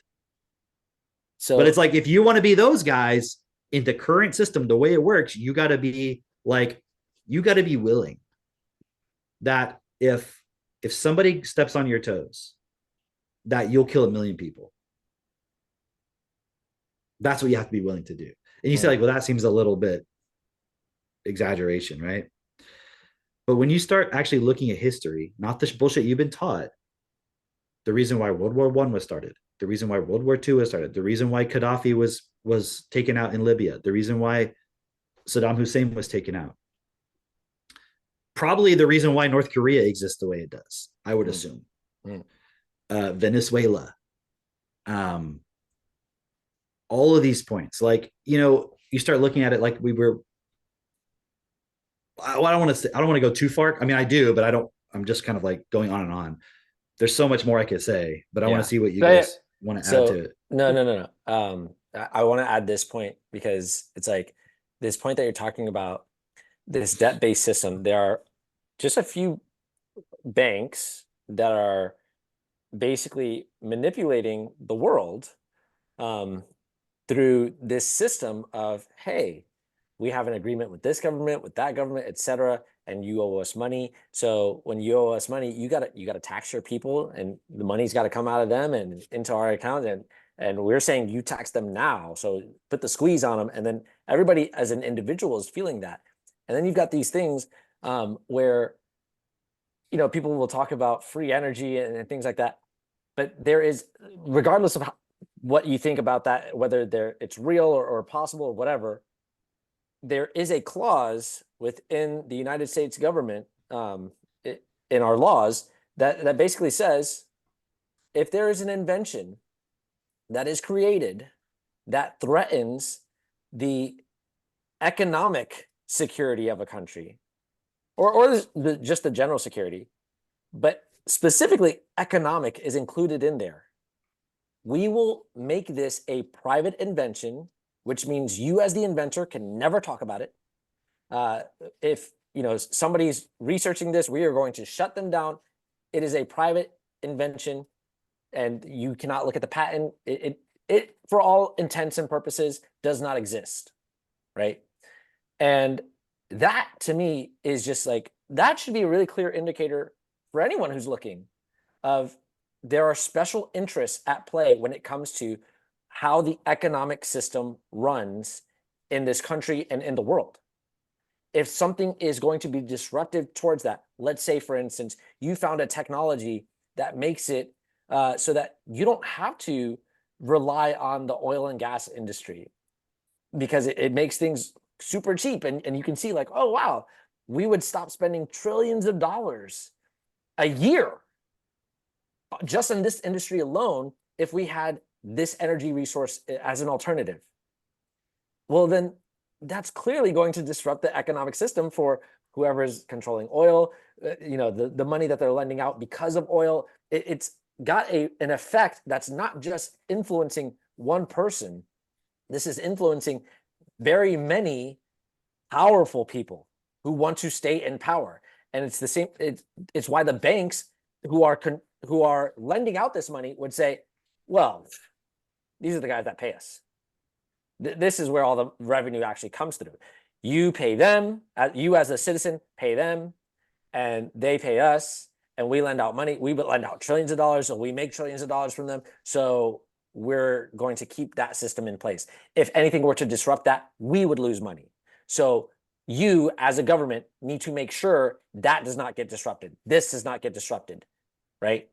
And so it's really interesting because the only reason that can even exist as it continues to exist is because of, what we talk about every week is just like the education level of everyone is way below where it needs to be. If you actually want, like, everybody wants freedom.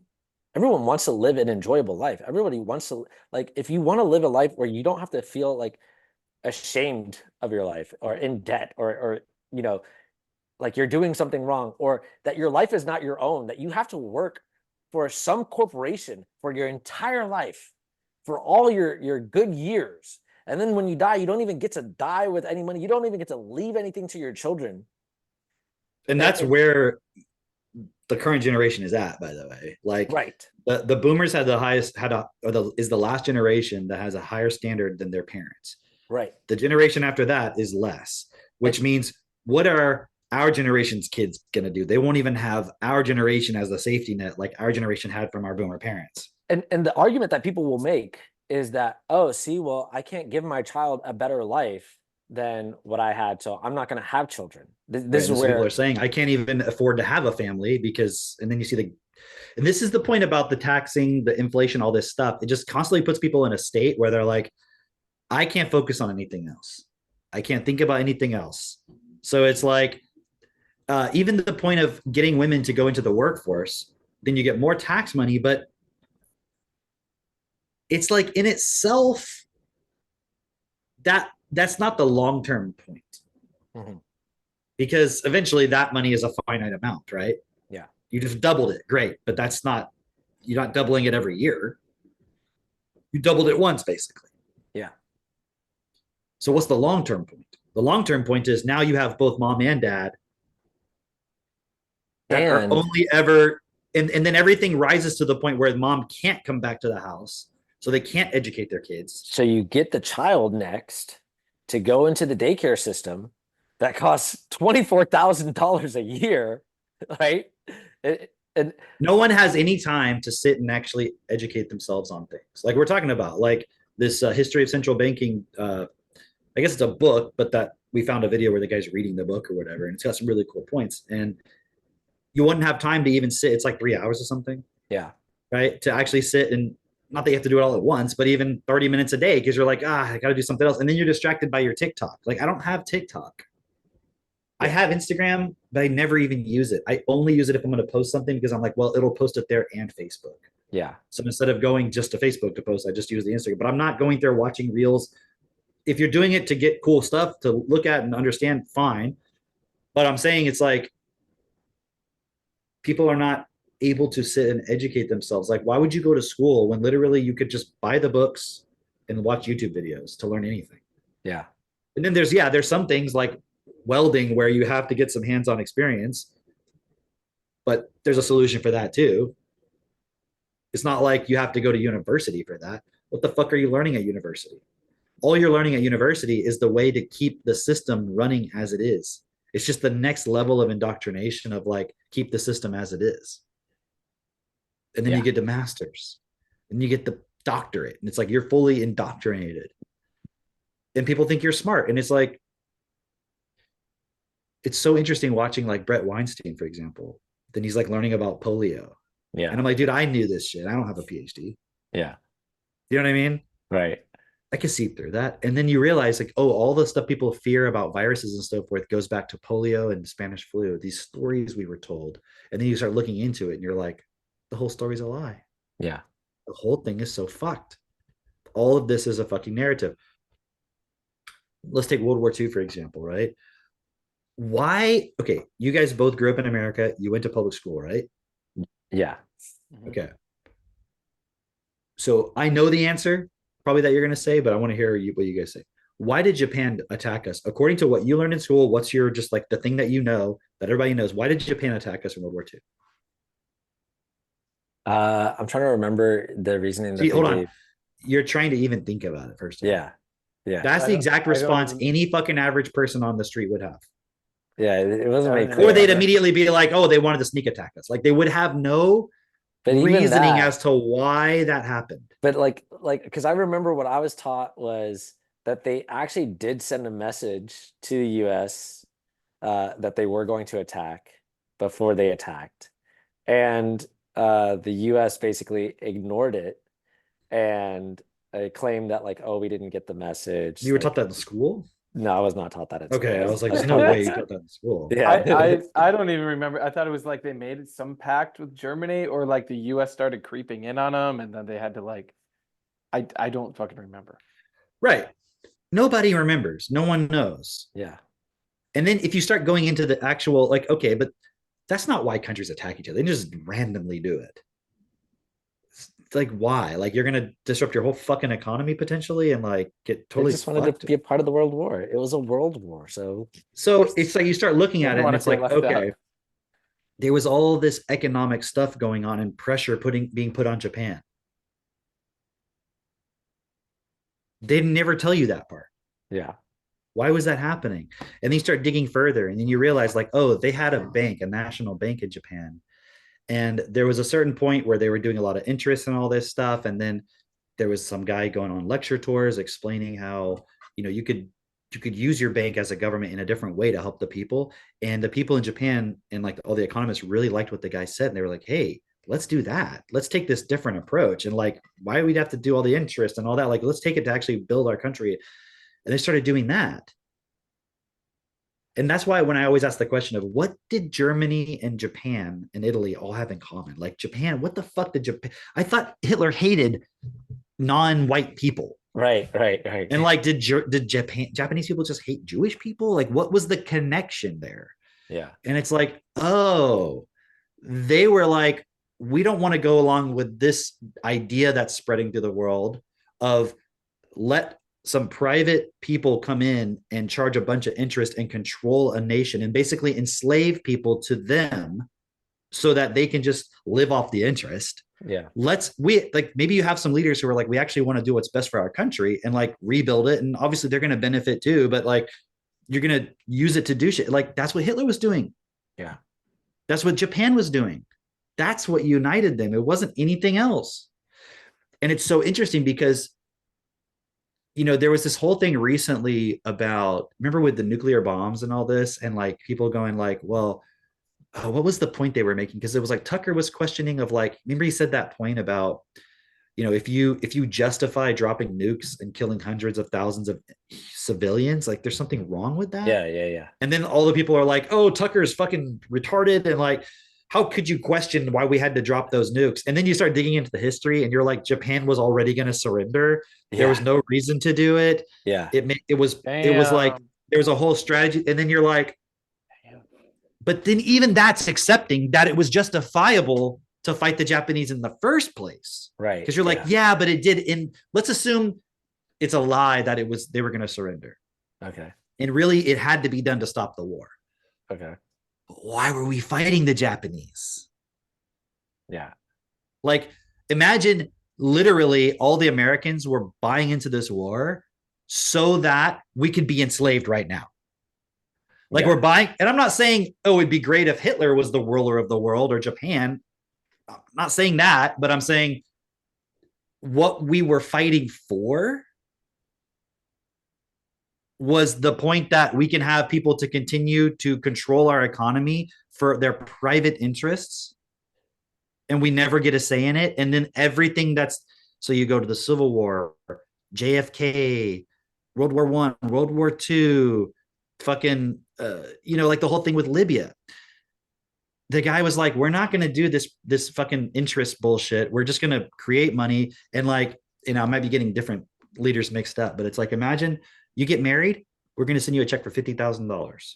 You need to buy a house. We're going to give you a no interest loan and you can have these nice long-term payments. Oh, you want to become an electrician? Okay. We're going to put you in school and we're going to pay you the salary of an electrician while you're in school. Yeah. You have a kid. We're going to reduce your income tax 25%. Up to 3 kids, we're just going to erase it. You don't have to pay any income tax ever because you had 3 kids. Like that kind of shit. Yeah. Now, if you're doing that over here in your country, but this other country's got this private bank point that's like, we're just going to basically tax the fuck out of everybody and keep extracting it. And you got to constantly grow and do all this stuff. And like, we're going to charge you the interest and then you can't pay it. So we're going to take your shit. And like, that's your business model. Don't you feel like this is competing with you? Yeah. Like if you're Amazon and somebody else is building a platform, let's just say they happen to have the resources for it. And they're like, we're going to let you charge whatever you want on our platform. Don't you think, and they can get the attention that Amazon has, like they can compete in the minds of people with like the attention. Don't you think Amazon's gonna be like, we need to destroy that? We need to go to war with Never, or if anyone's even trying to do it, they're like, we're gonna just buy you out, destroy you, whatever, never let you do it, because their business model is no, we want to control everything everybody does. Yeah, it's sort of like that point that what was his name? Dugar. The point that he makes about like why is it that all of a sudden, like in the 2000s, the US went from being somewhat friendly with Russia to like Russia is, evil and, we got to stay away from Russia. And also, just to add to that real quick, the point of all of the liberal type people who are like the sort of, the whole McCarthyism. And they were like, dude, all the people in our media and our government, they're actually all communists, right? Yeah. Like there's all like the people who are the woke and all this shit who love communism. And that kind of, this was Tucker's question. He's like, why are all those people suddenly anti-Russia? Because wouldn't they be like, they liked Russia before? Like, so that, I just want to add that context. Yeah. And it's just, he makes the point of like, well, everything that they're trying to do now is destroy the family structure and those values essentially. And that's, they perceived early on and correctly that is what at least Putin stands for, is the family structure. And he's like trying to champion that. And so if you see, oh, okay, well, that's going against our values, we have to demonize that so that nobody wants to do that, so that we can uplift our own values over here. It's like you don't want to bite the hand that feeds you.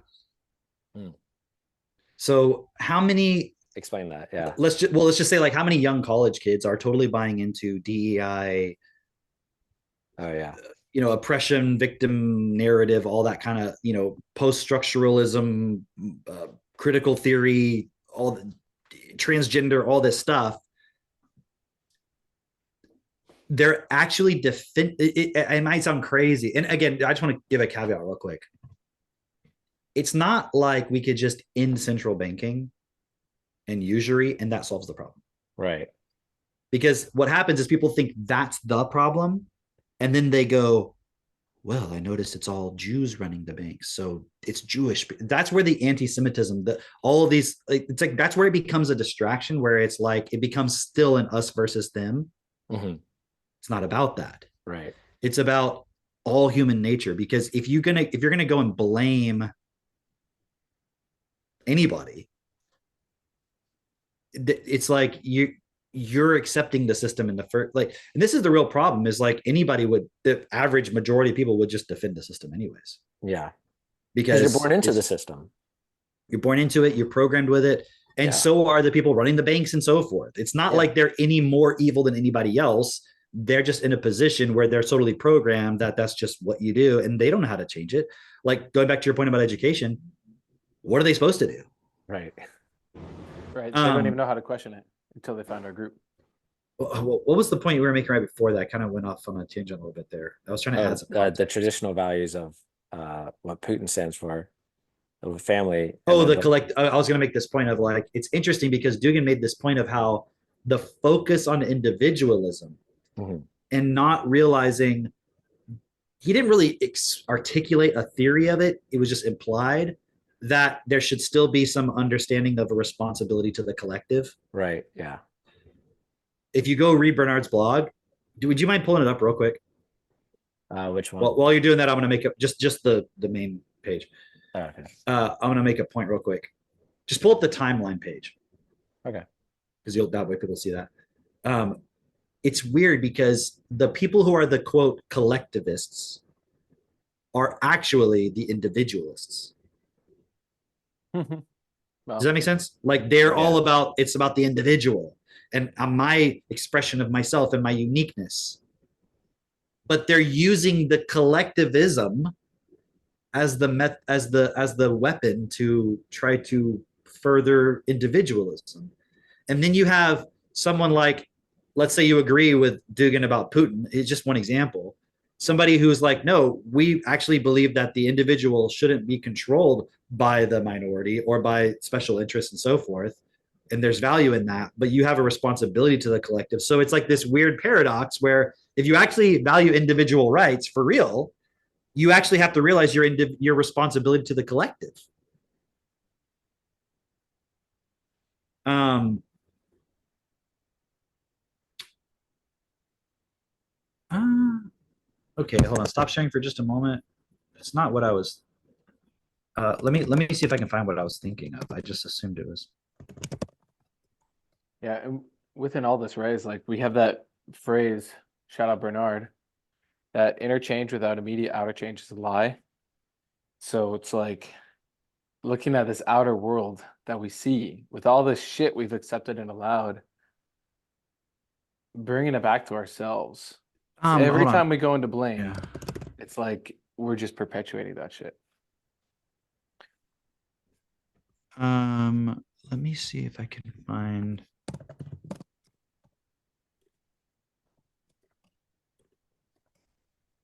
I was scanning the Destiny website today, and I was like reading through some of these old posts of like it's basically like the death research stuff, and you just see all these accounts of people and like what they went through and then died, and I'm just like, this is so ridiculous. Like how There blind was the average person is. there was a statement from Bernard. I thought it was on this, but it's probably from like a YouTube or something. Like you guys will probably maybe I'll just say it, but it was this point about something about the individual and the collective. Yeah. And I feel like maybe it's just like maybe the little blurb they put under YouTube videos or something. I thought it was at the top of the blog, but it's a different statement. I don't know why I thought that. Mm. Anyways, I'll just make the point. But the point is, it's like, it's about individuality and responsibility to the collective, but best for all, because people have that fear of like, well, if we're collectivists, we'll submit the individual to the collective. And so you don't matter. You're just a number. It's all about the group. And as the group and like, so it's like everybody's just a slave to the group and there's no individual who really fundamentally benefits it, except maybe the person at the top or something who's running it. And that's the whole idea of like a cult or something. But if you're considering what's best for all, the point is it's about what's best for you and what's best for every other individual. And therefore, any decision that's made in the context of the collective should also benefit the individual as well, what's best for them. And you can use all kinds of historical examples of, well, it never works out in reality because they're all, it's like, that doesn't invalidate the concept. Mm-hmm. That just shows you that We got work to do. history, it's like if you can have a situation where a leader, and this is the problem, this is why I said you can't just end the banking point, because all attempts to do that have always been some leader trying to stand up and lead his people and just be like, well, I'm just going to fucking do it. Okay. And fuck you all. I'm just going to do it. And then try to fight me. Or maybe they didn't even realize they would be fought. I don't know. So I see that that's what's happening with Russia right now, how we're so against them. It's what's happened throughout history. The point with I was talking about Gaddafi with Saddam Hussein. Apparently, in 2000, he declared he wasn't going to pay the oil stuff in dollars. He was going to pay it in euro. This was in 2000. Isn't that like right before 9/11, basically? Mm-hmm. So you start seeing all of that, and you're like, oh, it's anytime a leader stands up and is like, I'm just going to try to do what's best for me. Does that mean, it's funny because I'm like, does that mean Saddam Hussein was a good guy? Maybe he was a bad guy. And I'm like, maybe he was, but actually, I don't know. The fact that And I'm it was like, well, like, obviously he was a brutal dictator, right? I'm like, Don't even know that. Maybe he was, but 9/11 who's telling me he was? 9/11 The was ones who are innocent. fucking also creating world wars to fucking, make sure that their system never changes. And also the same people who are like, when questioned, hey, you are causing 500,000 children to die with the things that you're doing to this supposed brutal dictator. You're causing that. They're like, yeah, it's worth it. Like They said it's the what was it that they said though? It was the cost of doing business. Isn't that part of it? Well, her Maybe somebody response, paraphrased that. Yeah, her immediate response was just, I think that was a paraphrase, because she said basically like, they asked her, is it worth the price? It's a price we're willing to pay. Yeah, it's a price But they're it's willing worth to pay. it. That's what she said. Yeah. A price we're willing to pay. Yeah. Debt. Like, it's price. It's just money. It's like, no, they're human lives. You're not paying that price. Like, what do you mean it's a price you're willing to pay? Right. Yeah. That's like, I'm going to give a bunch of money to this company. And if they go under and all the people lose their jobs and everything, it's a price I'm willing to pay.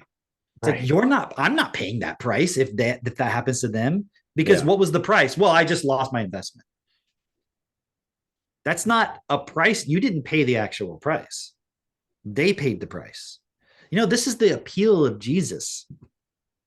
The superhero version of him that Christians believe in. It's like he paid the ultimate price. Because like you feel like you're constantly paying a price, and you're like, you know what it is? Okay, I want to bring up this point, dude. Okay, let me just give me a moment to kind of tie some points together. Why did I say you can't just solve the banking point? Because currently the only way just to end it is to try and have a leader that stands up and is like, let's just get rid of all that. That's not going to happen, because what happens every time someone tries to do that? Like, a leader stands up to lead the people. Revolution taken out. It's a war. It's like everything, right? Even the Great Depression, if you look at it in a certain context, was a battle between banks. And they were like, well, we're going to do this to make sure you fucking go under. Who cares? It's a price we're willing to pay. And think of all the people that were traumatized in birth and in childhood because of the Great Depression. Yeah. It's still, to this day, it still influences our generation, because we all had like my grandparents fucking stockpiled food and shit. Because the boomers were like, we're going to have a great life and we're just going to live it up. And like, we're going to do, and then that has an effect on the generations now. It's trauma. So anytime a leader would stand up and try to go against it, they're either isolated. Like, I don't know anything about North Korea, but they're definitely isolated for some reason. Yeah. Probably it has to do something with this. Doesn't mean it's all great, because it's still a leader leading everybody. This is the problem. You're leading, one person gets it, and they're just emotionally manipulating everybody else to just give them the power to make the decisions. Mm-hmm. It's never going to work. Yeah. Because human nature hasn't changed, and people's programming and their limbic stuff hasn't changed. So you're basically just trying to play a war of propaganda. And if that person can be sufficiently demonized in the media, and like, especially that's not going to work now, because you're trying to compete now basically with your image online. Yeah. Do you have any fucking control over that? Really? No. You don't. So this Bernard has a great audio called The End of Great Leaders, I think. Mm-hmm. And he basically says, fuck leaders. But this is the point. It's like a leader, like a Putin or a Gaddafi or whoever, trying to stand up. They're not changing the system. Yeah. You cannot beat the system like that. You can't beat the system. The system will only change when the human changes, because the human is the system. You can't go in and try to just fight it. And so, like, what happened to Hitler? What happened to the Japanese leadership? Mussolini? What happened to I'm not saying Saddam Hussein, I don't really know that much about him. Maybe he was also a dictator, but that's only because you have a collective who's low educated. So they're going to allow him as long as he takes care of them. It's like, I'd rather have this wolf protecting me than that wolf, because that wolf will just eat me. This wolf will just kind of let me grow, and it'll only eat every once in a while. It's like I read this book in the Discworld series where they call forth this dragon, this magical dragon, and it helps the people who called it forth like kill the current dictator of the city. But then the dragon becomes the dictator, and then it demands that every year, like, or every month, like one of the people is brought to them so it can like eat the person. And everyone's like, well, I mean, it's at least it's protecting, like no one's ever going to fuck with our city because we got this dragon which is totally invincible, and like, if we have to give it a person. So it's like that's kind of better, right? So what happens every time someone tries to fuck with the system? Like in the sense of one person standing as I'm the leader, I've got it, and I'm just going to free everybody through, you know what I'm trying to say? Like that's the problem. You go and you start looking at the interviews from Destiny with Hitler and all that stuff, which people react to because they don't listen. And they've been brainwashed. It's like you're a child. No, you're an adult and you're still reacting to, I'm telling you, Santa Claus isn't real. You should know by now it's not real. I can understand if you're a child reacting, but you're an adult. And you're not looking at things actually for real, because your entire vocabulary, your entire way of processing information was created by the system. It's just like the fucking black people on the plantation believing in Christ. It's like your slave master, when you came from Africa, you didn't believe in Jesus. Right. You know that your slave master taught you about Jesus. Right. It's like, what? Okay, so here's my point. Real quick point. Probably not real quick. This is gonna blow your mind, dude. Because I don't know if you guys looked at that thing I sent you, like one of the last things I sent you last night. Okay. No, the Destiny guy. Destiny. No, it wasn't that. Okay. So I'll just give you a quick context. Last night I was doing some yard work stuff, and I was listening to a bunch of stuff, and things are auto playing, right? So I'm listening to this Dave Smith, his latest podcast episode, and he's got these two guys on there. So the Libertarian Party is about to have their convention at some point, and they've got RFK Jr. and Donald Trump both speaking, which is like never happened before at the Libertarian convention. And they're like, a lot of people are fighting it because they have Trump derangement syndrome. They're jealous, whatever. But Dave Smith's like, dude, this is great for our movement. He's like, they don't even care about the libertarian person who's running for president becoming the president. They're like, they just want people to think about the principles of libertarianism, right? Yeah. So even the guy who runs as the president, they know they're not going to fucking get elected. But anyway, so I don't want to go on that. So anyways, the guy who's running potentially for the president as a libertarian ticket, he was on Dave Smith's podcast, and he was talking about some of the great things about having Trump speak there. He's like, maybe we can influence him in some ways, because he has to talk to our people, and maybe he can be influenced to consider some of the things. He was like, like maybe he'll free Ross Ulbricht. And then he just kept talking, and everyone was like, yeah. And I was like, what the fuck is Ross Ulbricht? Mm-hmm. And I was like, I've never heard this name. What is that? What is it? The Silk Road dude? Well, then I looked it up, and I'm like, the Silk Road founder. And I'm like, why free him? Okay. I mean, libertarians, like it seems like there's a lot of people they could like that. It's just like, what? Why would you just, but immediately within myself, I'm like, Dave Smith agreed. They all agreed. There's something more here. Mm-hmm. It'd be like if they said he should free Julian Assange. Everybody'd be like, yeah, of course. Yeah. You know what I mean? Or Edward Snowden or something. I'm sure there'd be like the system people who are like, no, he's a traitor. I get that. But I was like, Ross Ulbricht. And I was like, Silk Road. And I was like, in my mind comes forth the narrative, the impression. Yeah. Just like with Martin Shkreli, right? The farmer bro who like raised the drug prices, right? All the bad stuff he did, right? And I was like, what's this all about, actually? And I looked at his Wikipedia, and it's like he was born 2 months after me. He's from Austin, Texas. I'm like, interesting, man. And it's like he's serving 2 life sentences plus 40 years. And I was like, dude. I'm like, what did he actually do? But that's I'm his like, debt right now.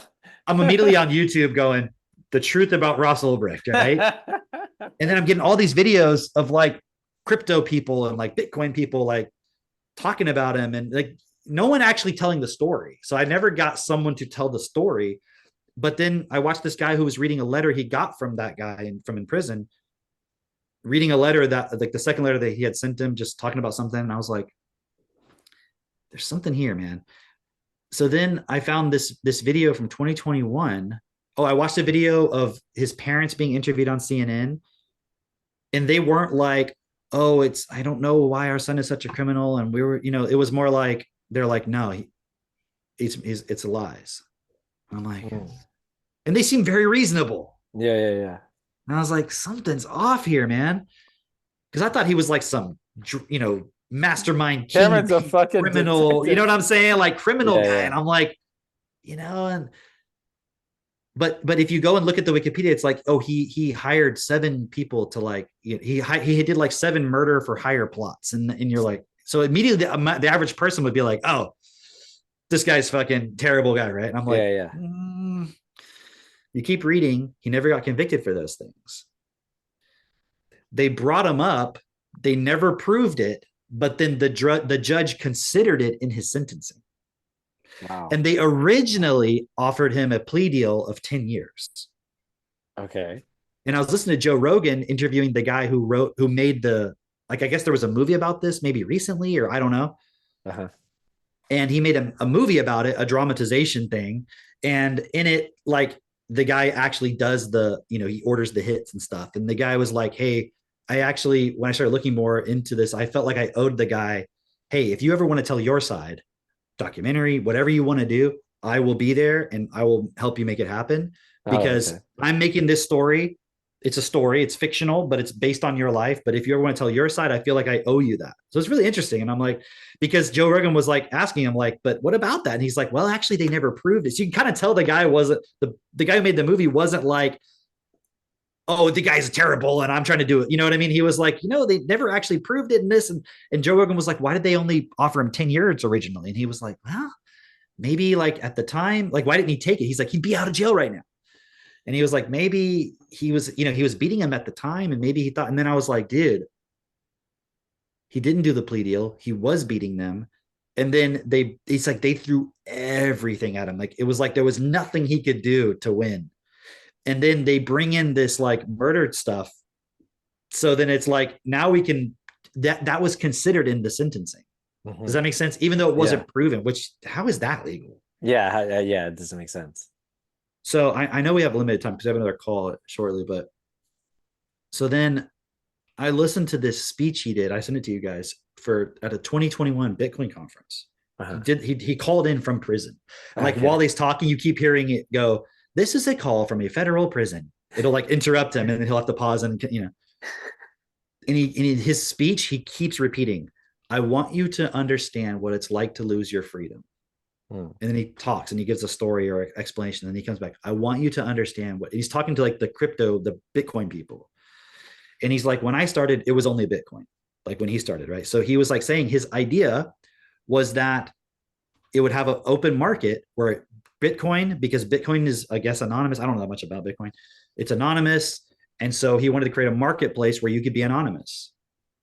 And he's like, yes, I understand that people started using it for drugs. And he's like, to the degree that people got addicted to drugs or it was used to harm people, I'm sorry.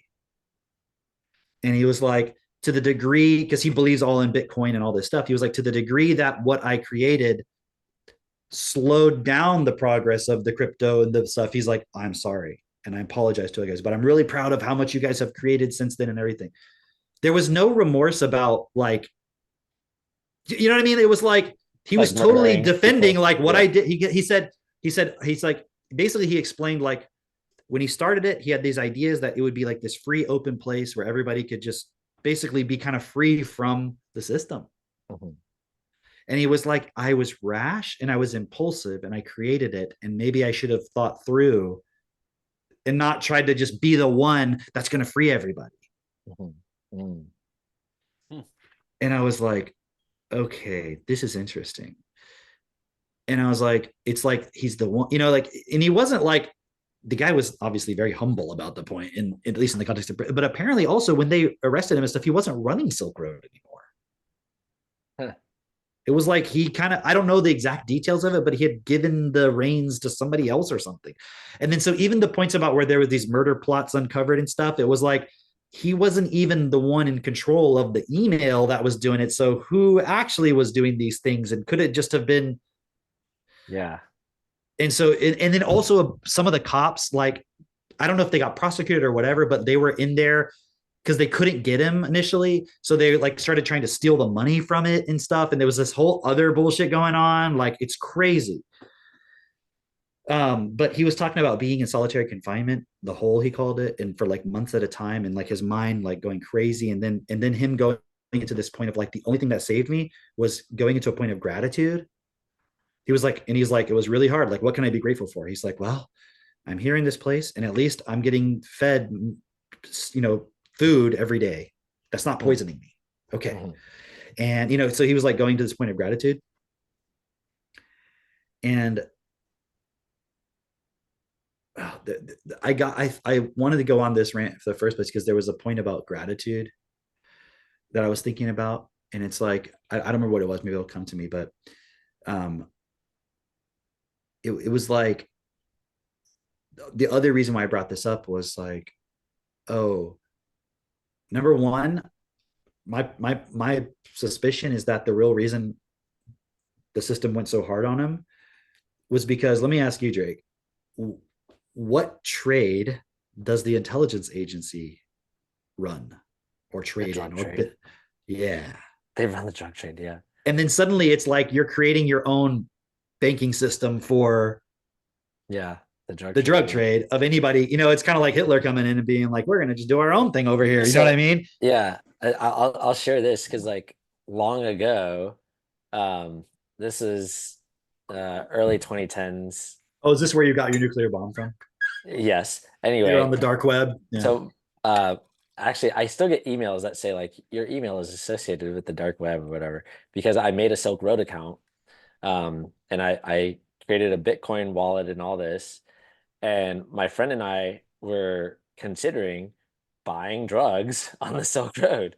And we were like, this will be really cool. Like, like just the whole idea of it to us was just like so cool of like, hey, we don't have to deal with like shady dealers around here. It'll just get sent to us. And then we can, you know, and we were looking at the prices and we were like, these prices are great. And so, and it's not like we were going to become, dealers or anything like that. We just like the whole like idea of I this bet you a is lot of people bought into it from that perspective. this is such a cool concept, just being in college and all that. And so that was something that we had considered and we had never ended up doing it. We were just like but we made an account. We searched through all these things and we were like, wow, look, you can do this, you can do that. You could buy this? What? How much is it? That's a 2 Bitcoin. It's like $200. We got that, like and so yeah, no, I can definitely see it decentralizing that. The other thing that I was thinking of as you were speaking was just this point of like, okay, well, how am I supposed to now tax you if you're, on doing your transactions anonymously? I don't even know who I'm supposed to go to get my tax money. You know, how am I supposed to charge you interest on things? You're getting your money, you're putting it into Bitcoin, you're holding it in Bitcoin, you're not putting it into the bank until like you actually need it. So that completely disrupts the system, like what we're talking about as And this far is the as problem with Bitcoin. It's not that it couldn't be a cool thing in a world that's best for all. It's just that it's trying to circumvent all that shit right, instead of like, okay, we have to change that stuff. which is Like why right now, I mean, within the next year or two, they're saying we're going to have the CBDC, central bank digital currency, because they see this problem and they're like, okay, well, we need to do something about that because we can't just allow this to continue. And yes, we know they can shut off your Bitcoin and all this, but they've created their own alternative that they have complete and total control over so that they can also turn it off, like just at the snap of a finger, the money in your account and say, hey, you owe us. And okay, I'll give you a really good example. Um, you ever have a bank account? I remember when I was in university, I had these bank accounts that were like promoted to college students, yeah. and you'd get this account, and then the next thing you know, you got like $100 in your account, and the next thing you know, it's like, sorry, you only have $50 in your what? How come I only have 50? there was a charge on your account. What was the charge for? Maintenance. Maintenance? What the fuck? Fucking maintenance? Are you fucking with me? Like, Yeah. Dude, yeah. and right now I listened to a thing from Biden. It was like an interview he just did. And he was like, when they were talking about all the cost of inflation, all these things going up, essentially his whole point was like, well, you got these banks and they're charging you $30 for an overdraft fee. He's like, that's hurting people, and that needs to be like $8. And then the inflation, that's shrinkflation. They're the size of the chips is 20% less than it was, but they're charging the same price. I'm like,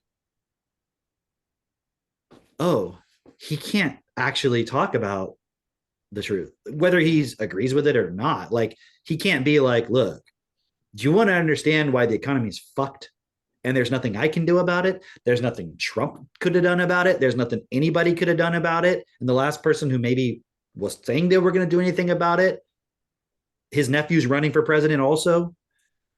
You know what I mean? Like, let's actually look at the reality of the situation. Like, all the politicians are just fucking there to. It's like in Leviathan by Hobbes, right? They explain we put these politicians up in the stage so that we throw the tomatoes at them, and we never actually look at the actual people behind the curtain. And again, that doesn't mean the people, the ones running it, because you don't even know who that is anyways. You have this idea that it's a certain person or whatever, and people say it's this or that. Even like that central banking thing, oh, they say it's this, whatever. It's kind of irrelevant, because what are you going to do about that? And it is weird that they're passing all these anti-Semitism things, but I feel like that's a distraction. It's like, oh, it's like openly saying, yes, that is what it is, but you can't talk about it. Haha, like, but then that's actually not the problem. Right. The actual problem is much deeper than that. And so it's not about become a great leader and then you're going to change the world and you're going to solve all the problems. It's about just be a self leader and support the next person to walk the process. There's nothing wrong with that. There's nothing illegal with you changing yourself. You know what I'm saying? And it's a 1 + 1 + 1 + 1 + 1. And why is that fundamentally different than interest? Because interest isn't 1 + 1. Interest is 5 times 5 times 5 times 5 times 5 times 5. And then you take that and you raise that to the 10th power, and then you raise that to the 10th power, and you raise that to before it's like you can't fucking deal with it anymore. And the system is at such a level where even if somebody was like the next Hitler, what were they going to fucking do? You know what I'm saying? What are they going to do about it? It's not that will never work. That's why revolution will never work, because revolution is actually just the system, right? The French Revolution was a communist fucking revolution. Yeah. It's all like, none of it is real. None of it will change anything. No politician's going to change it. Certainly not Trump. Certainly not Biden. Certainly not Kennedy. They can't tell the truth about anything. Like, I haven't heard Kennedy talk about, well, you know what we need? We need to fucking renationalize our bank and give everybody money. Like, is that the actual solution? It's not in itself the actual. There's a lot more to it, but it has to start with the individual. And it's going to be initially special people that really see the point of like, I need to change, and I need to prepare my children to live in a world where they can see the truth. And like, if you put your kids in school, what version of history and stuff are they going to get? What's the school going to teach them right now? I know we got 5 minutes. What's the school going to teach them right now? Oh, STEM and learn to code. And like, they spend all this time trying to get to the point where everybody would accept, yes, everyone needs to learn to code and learn science and math. And now they're dumping this AI and all this shit. And they're like, oh yeah, there's not gonna be any more tech jobs or science jobs or anything. And no one trusts any of that anyways. It's like, so now what do we do? It's like, well, you're going to have an AI that's going to teach your kid. And I'm like, dude, we don't have time to talk about it. But I was talking with Drake the other day about like how much better an AI is going to be at being a tutor for your kids. Did you see OpenAI has a video of that, where they have the OpenAI, the thing tutoring some kid? I haven't seen it. Right. Dude, But it's like I can imagine it. I mean, I'll watch it, but it's like I can imagine it. But at the end of the day, is that what you want? Right. Like, is Fuck it no. bad to have the AI to tutor your kid if your kid is fucking smart? But what if they just fucking believe everything it says? And Yeah. what if it's also owned by OpenAI, which has to deal with Microsoft, which also wants to make sure your kid becomes a loyal Microsoft customer and Yeah. a partnership with, like, do you think that, okay, Bill Gates, vaccines, Microsoft, OpenAI, tutoring your kid, do you think they're ever going to let your child learn anything that's going to open their mind to a possibility of any of these points we're talking about? Right. Or is it going to fucking know how to speak to your kid that it's never going to want to speak to another human again? Because it's like, but this thing is, hey, hey, what's going on today? I see you're a little bit, you seem a little bit down. Talk to me. You know, I see you got a slight cough. like, you know, when your Home, parents staying like, safe. hey, how was school today? And you're like, versus this thing's going to be like, hey, I know you really want to play Fortnite right now, but let's just talk a little bit the math. Oh, you don't want to do that? Okay, that's cool. But you know, remember earlier when you were on level 7 of, I don't know, I don't know what the fuck I'm talking about, Fortnite, and you were doing this and that, and like, remember that one headshot you got? Like, that was so amazing. You're so good at that. But you know what's interesting? I was thinking about how the mechanics of that work, and this suddenly is teaching you about fucking trigonometry or something. Like, and you had no idea you're suddenly learning math. Like, now, do you think that's a good thing? But number one, is your child even going to be able to process that? Because Yeah. that was never the problem. As the tutor, the problem was the kid couldn't just read the book themselves. Right. So the AI is only gonna fucking teach your kid the stuff that and speak to your child in a way to get them to memorize the shit that the teacher just couldn't speak to your child to memorize. It's not going to actually help your child process information. It's a total lie. This whole way they're trying to present the point. Yeah, and I wish we could just go on, but we have another call coming up. Well, I think the thing that I get from this reminds me of one of our recent chats we had, Cam, is like to take all these points, fucking look at all of it, the fears, the doubts, the inequality to it, and actually fucking forgive it and live the correction. You know, to actually sit with the fucking computer, type it all out for yourself, take the responsibility, because that's how we free ourselves. It's like forgiving all the debts is really taking self-honesty into consideration and looking at all the points where you've accepted what is not best for all. This is the process. And it's not about people following us and listening to us and teaching everybody everything. No, it's like you actually taking the points and doing the forgiveness yourself. That's how you change, and then correcting obviously points, but that's how you change, not by just following. That's why the leader can never be the solution. Yep. Right. All right. I know we got to go. Yeah. All right. Yeah. Well, So, we got to let's hear. we'll see you next time. I think the real sum of this point, I just want to add this one little piece in here, is do you want your child to grow up in slavery or actual freedom? Right? Because we're seeing we just outlined slavery for you. We have the solution for it. Yeah. So, yeah. Well said. Join us and share it. Bye.